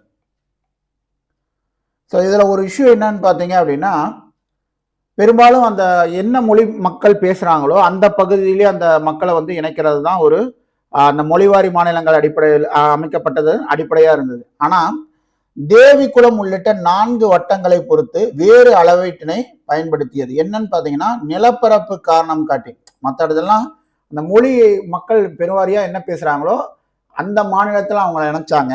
ஆனால் இந்த இடத்துல மட்டும் வந்து பார்த்தீங்கன்னா அந்த தேவிக்குளம் உள்ளிட்ட 4 வட்டங்களை பொறுத்து மட்டும் பார்த்தீங்கன்னா நிலப்பரப்பை காரணம் காட்டி அந்த பகுதிகளை திருவிதாங்கூருடைய வந்து இணைச்சி இருக்கணும் அப்படின்ட்டு சொல்லியிருந்தாங்க. ஆனால் திருவிதாங்கூர் பகுதியில் வந்து பார்த்தீங்கன்னா தமிழ் பேசுவோர் சதவீத அடிப்படையில் 4 வட்டங்களான அகஸ்தீஸ்வரம், தோவாலை, கல்குளம் மற்றும் விளவங்கோடு சென்னை மாநிலத்தோடு சேர்க்க வேண்டும் என கோரினர். அந்த மக்கள் வந்து அங்கே வந்து அந்த 4 பகுதியிலையும் தமிழ் பேசக்கூடிய மக்கள் தான் அதிகமாக இருந்தாங்க. அவங்க வந்து என்ன ரெக்வஸ்ட் பண்ணாங்கன்னு பார்த்தீங்கன்னா, எங்களை தமிழ்நாடோட சேர்த்துருங்க அப்படின்னு, அதாவது சென்னை மாநிலத்தோட சேர்த்துருங்க அப்படின்றது அவங்களுடைய கோரிக்கையாக இருந்துச்சு.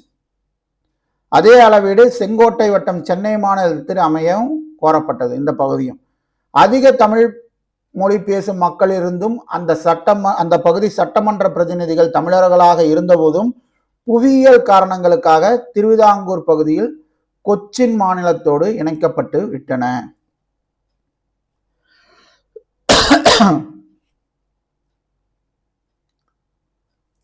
தமிழ்நாடு என பெயர் மாற்ற போராட்டம். இது யார் பண்ணாங்கன்னு பார்த்தீங்க அப்படின்னா சங்கரலிங்கனார் பண்ணியிருப்பாரு. ஒரு யாருன்னு பார்த்தீங்கன்னா மகாத்மா காந்தி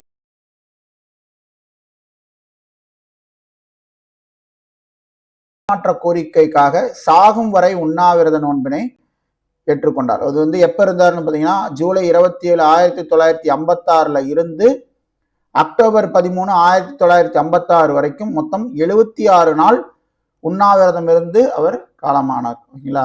ஸோ இதற்கப்புறம் தான் வந்து பார்த்தீங்கன்னா இங்கே வந்து பிரச்சனைலாம் தமிழ்நாட்டில் ரொம்ப அதிக அளவு வந்து பிரச்சனை வெடிச்சது. ஸோ ஏகப்பட்ட போராட்டத்துக்கு அப்புறம் ஏகப்பட்ட கோரிக்கைகளுக்கு அப்புறம் தான் வந்து பார்த்தீங்கன்னா 1969 தமிழ்நாடு அப்படின்ட்டு பெயர் மாற்றம் கொண்டு வரப்பட்டது. அப்போ அது கொண்டு வந்தது யாருன்னு பார்த்தீங்கன்னா அறிஞர் அண்ணா.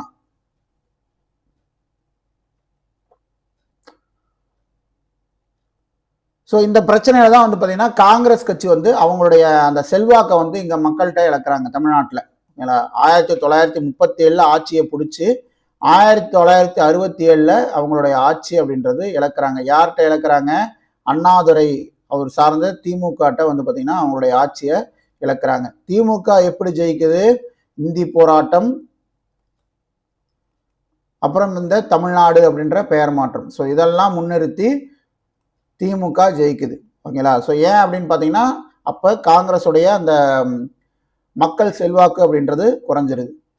அதனால தான் வந்து பார்த்தீங்கன்னா இறுதியில் 1967 ஆண்டு பொது தேர்தலில் தோல்வியை தழுவியது. அதற்கப்புறம் காங்கிரஸ் கட்சி திருப்பி ஆட்சி கட்டிலில் அமரவே இல்லை. திராவிட முன்னேற்ற கழகம் அரசியல் அதிகாரத்தை கைப்பற்றியது. சென்னை மாநிலத்திற்கு தமிழ்நாடு என்று பெயர் சூட்டியது எப்ப? 1969.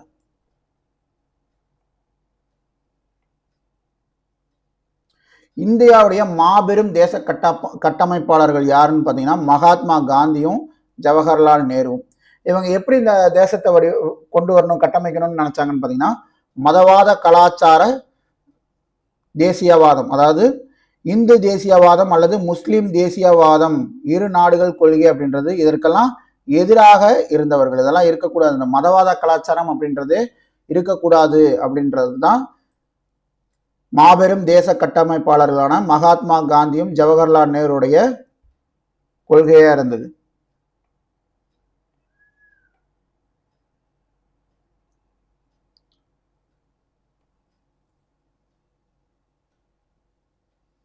அதிகார குவியல், ஒரே தேசிய அலுவல் மொழியாக இந்தியை ஏற்றுக்கொண்டு ஆங்கிலத்தை நீக்கியது வந்து பாத்தீங்கன்னா ஒரு நம்ம கையில அதிகாரம் இருக்கு அப்படின்றதுனால செஞ்ச ஒரு விஷயம். ஓகேங்களா, மாநிலங்களின் கலாச்சாரம் மற்றும் மொழி அடையாளங்களை சிதைப்பதாகவும் அது அமைந்தது. ஜவஹர்லால் நேரு இந்த ஆபத்தை உணர்ந்த காரணத்தினால் என்ன பண்ணாங்க, இந்தி பேசாத மாநிலங்கள் விரும்புகின்ற வரை இந்தி திணிப்பு இருக்காது, அதுவரை ஆங்கிலமே இணைப்பு மொழியாக இருக்கும் அப்படின்ற உறுதிமொழியை கொடுத்துட்டு போனது யாருன்னு பார்த்தீங்கன்னா நேரு கொடுத்துட்டு போனாரு. ஆனா இது வரைக்கும் இன்னைக்கு வரைக்கும் இந்த பிரச்சனை தொடர்ந்து இருக்கு, இந்தி திணிப்பு அப்படின்றது இருக்கு. ஸோ இந்த ஸ்டேட்மெண்ட் சொன்னது ஜவஹர்லால் நேரு தான். ஓகேங்களா, இந்தி பேசாத மாநிலங்கள் விரும்புகின்ற வரை இந்தி திணிப்பு இருக்காது, அதுவரை ஆங்கிலமே இணைப்பு மொழியாக இருக்கும் அப்படின்ற உறுதிமொழியை கொடுத்தவர் ஜவஹர்லால் நேரு. ஸோ டொமினியன் அந்தஸ்து அப்படின்றது வேற ஒன்றும் இல்லை, பிரிட்டிஷ் காமன்வெல்த் அமைப்பு கீழே சுய ஆட்சி உரிமை பெற்ற நாடு. இதுதான் வந்து ஹைதராபாத் நிசாம் மவுண்ட் பேட்டன் பிரபுட்ட கேட்டிருப்பார்.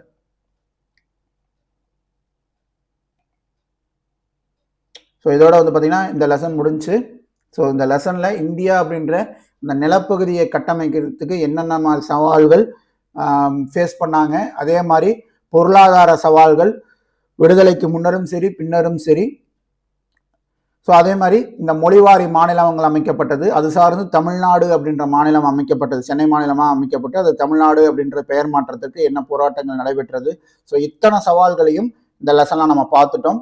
ஸோ டெஃபினட்டாக இந்த கிளாஸ் உங்களுக்கு ஹெல்ப்ஃபுல்லாக இருக்கும்னு நான் நம்புகிறேன். எந்த அளவுக்கு உங்களுக்கு இந்த கிளாஸ் புரிஞ்சுது அப்படின்றத கமெண்ட் பாக்ஸில் கமெண்ட் பண்ணுங்கள். இந்த கிளாஸ் உங்களுக்கு பிடிச்சிருந்துச்சு அப்படின்னா இந்த கிளாஸுக்கு இந்த வீடியோவுக்கு லைக் பண்ணிவிட்டு உங்கள் ஃப்ரெண்ட்ஸுக்கும் ஷேர் பண்ணுங்கள். ஸோ அதற்கு முன்னதாக இந்த புக் பேக் கொஸ்டின்ஸ் நம்ம பார்த்துடலாம். காலனி ஆட்சி காலத்தில் 21 குண்டுகள் முழங்கும் மரியாதை எத்தகைய சுதேச அரசுகளுக்கு வழங்கப்பட்டதுன்னு பார்த்தீங்கன்னா பெரிய அளவிலான சுதேச அரசுகளின் மன்னர் வம்சம் சார்ந்தவங்களுக்கு தான் அந்த 21 குண்டுகள் முழங்கும் மரியாதை காலனி ஆட்சி காலத்தில் கொடுக்கப்பட்டது. இந்திய விடுதலைக்கான போராட்டம் என்ற நூலின் ஆசிரியர் யாரு? பேராசிரியர் பிபின் சந்திரா. மாநில மறுசீரமைப்பு சட்டம் 1956 படி கீழ்கண்ட மாநிலங்கள் எவை மறுசீரமைக்கப்பட்டதுன்னு பார்த்தீங்க அப்படின்னா ஆந்திர பிரதேசம், லட்சத்தீவு, ஒடிசா, மேற்கு வங்காளம். இதுல ஒரு சின்ன ஒரு கான்ஃபிளிக்ட் சொல்லணும் அப்படின்னா லட்சத்தீவு அப்படின்றது மாநிலமாக பிரிக்கப்படல, அது வந்து ஒரு யூனியன் பிரதேசம். பட் இருந்தாலும் அந்த யூனியன் பிரதேசமா அது அறிவிக்கப்பட்டதுக்கு பின்னாடி இருக்கக்கூடிய சட்டம் எதுன்னு பார்த்தீங்கன்னா இந்த மாநில மறுசீரமைப்பு சட்டம் 1956. ஓகேங்களா, ஏன்னா இந்த இடத்துல மாநிலங்கள் எவை மறுசீரமைக்கப்பட்டதுன்னு கேட்டாங்க இல்லையா, அதனால இருக்கக்கூடிய கான்ஃபிளிக்ட் அந்த லட்சத்தீவு அப்படின்றது. ஓகேங்களா, லட்சத்தீவு அப்படின்றது மாநிலம் கிடையாது, யூனியன் பிரதேசம். மற்ற ஆன்சர்லாம் வந்து ரொம்பவே தப்பு இருக்கும். ஸோ அதன் அடிப்படையில் அந்த இ அப்படின்றது நம்ம எடுத்துக்கலாம். நிலம் கையகப்படுத்தப்படுதல், நில ஆர்ஜிதம் நம்ம பார்த்துருப்போம் இல்லைங்களா, எப்படி வந்து நில கையகப்படுத்தல் அப்படின்ற முறை செயல்படுத்தப்படுதுன்னு பார்த்தீங்கன்னா உள்ளூர் மக்களுடைய ஒப்புதலை வாங்கணும், நல்ல திட்டங்களுக்கு இழப்பீடு கொடுத்து அந்த இடத்த மக்கள்கிட்ட இருந்து நம்ம வாங்கணும். பெரியார் வி ராமசாமியின் சுயமரியாதை இயக்கம் கீழ்கண்டவைகள் எதனை தூண்டியது? தமிழ் தேசியவாத விழிப்புணர்வை எழுப்பியது. மாநில அரசாங்கங்கள் அந்நிய அல்லது தனியார் முதலீட்டை நாட வேண்டிய காரணங்கள் யாவை? ஒன்றுக்கும் மேற்பட்ட காரணங்களை ஆராய்க. தனியார் பெருமளவிலான முதலீடு செய்பவர்கள், கரெக்டு. மாநிலங்களுக்கு நிதி ஒதுக்கீடு செய்வதில் மத்திய அரசு பாகுபாடு காட்டுறது ஒரு காரணம். அதிகரிக்கும் வேலைவாய்ப்பும் வந்து பார்த்தீங்கன்னா வேலைவாய்ப்பின்மையும் வந்து பார்த்தீங்கன்னா மாநில அரசாங்கங்களுக்கு அந்த நெருக்கடியை கொடுக்குது. அதனாலதான் இந்த மாதிரி அந்நிய முதலீட்டை, தனியார் முதலீட்டை நாட வேண்டிய காரணமா இதெல்லாமே இருக்கு. அனைத்தும் சரி. ஓகேங்களா, மேற்கண்ட அனைத்துமே சரி. அடுத்த கொஸ்டின் பாருங்க. மாபெரும் எதிர்ப்பு இயக்கம் மற்றும் வன்முறை சம்பவங்களுக்கு பிறகு 1956 ஜவஹர்லால் நேரு மொழி அடிப்படையில் ஆந்திர பிரதேசம் தனி மாநிலமாக அறிவிக்க நிர்பந்திக்கப்பட்டார். அந்த நிகழ்வு எதுன்னு பார்த்தீங்கன்னா பொட்டி ஸ்ரீராமுலு சாகும் வரை உண்ணாவிரதம் இருந்து மறைந்தது தான் அதற்கு காரணமா இருந்துச்சு. 1950 எத்தனை மொழிகள் அங்கீகரிக்கப்பட்டது? 12 மொழிகள். பெரும்பாலும் வந்து பார்த்தீங்கன்னா தொடக்கத்தில் 14 மொழிகள் அங்கீகரிக்கப்பட்டதாகவும் அதற்கப்புறம் 8 மொழிகள் சேர்க்கப்பட்டு 22 மொழிகள் இப்போ அங்கீகரிக்கப்பட்டிருக்கு அப்படின்றதும் சொல்லுவாங்க. ஸோ இந்தியாவில் வந்து பார்த்தீங்கன்னா கிட்டத்தட்ட 1695 மொழிகள் இருக்கு. ஸோ இதில் வந்து பெரும்பாலும் மக்கள் பேசக்கூடிய இதில் இருக்கக்கூடிய இன்னைக்கு கரண்ட்ல இருக்கக்கூடிய 22 மொழிகளை தான் வந்து பார்த்தீங்கன்னா அங்கீகரிச்சிருப்பாங்க. ஓகேங்களா? ஸோ இந்த 12 அப்படின்றதுல ஒரு சின்ன கான்ஃபிளிக்ட் இருக்கு. பட் இருந்தாலும் தொடக்க காலத்தில்ன்ற மாதிரி வேர்ட்ஸை கொடுத்து 14 கொடுத்துருந்தாங்கன்னா 14 சூஸ் பண்ணுங்க. ஆன்சர் கொஸ்டின்ல 1950ஆம் ஆண்டு எத்தனை மொழிகள் அங்கீகரிக்கப்பட்டது அப்படின்ற மாதிரி எங்கேயாவது உங்களுக்கு கொஸ்டின் வந்துச்சு அப்படின்னா அப்போ 12 அப்படின்றத சூஸ் பண்ணுங்க. ஓகேங்களா? ஸோ இதோட புக் பேக் கொஸ்டினும் பார்த்தாச்சு. கிளாஸ் எவ்வளோ ஹெல்ப்ஃபுல்லாக இருந்துச்சுன்றதை கமெண்ட் பாக்ஸில் கமெண்ட் பண்ணுங்க. ஓகேங்களா? மீண்டும் இன்னொரு கிளாஸ் வீடியோவில் பார்க்கலாம். நன்றி, வணக்கம்.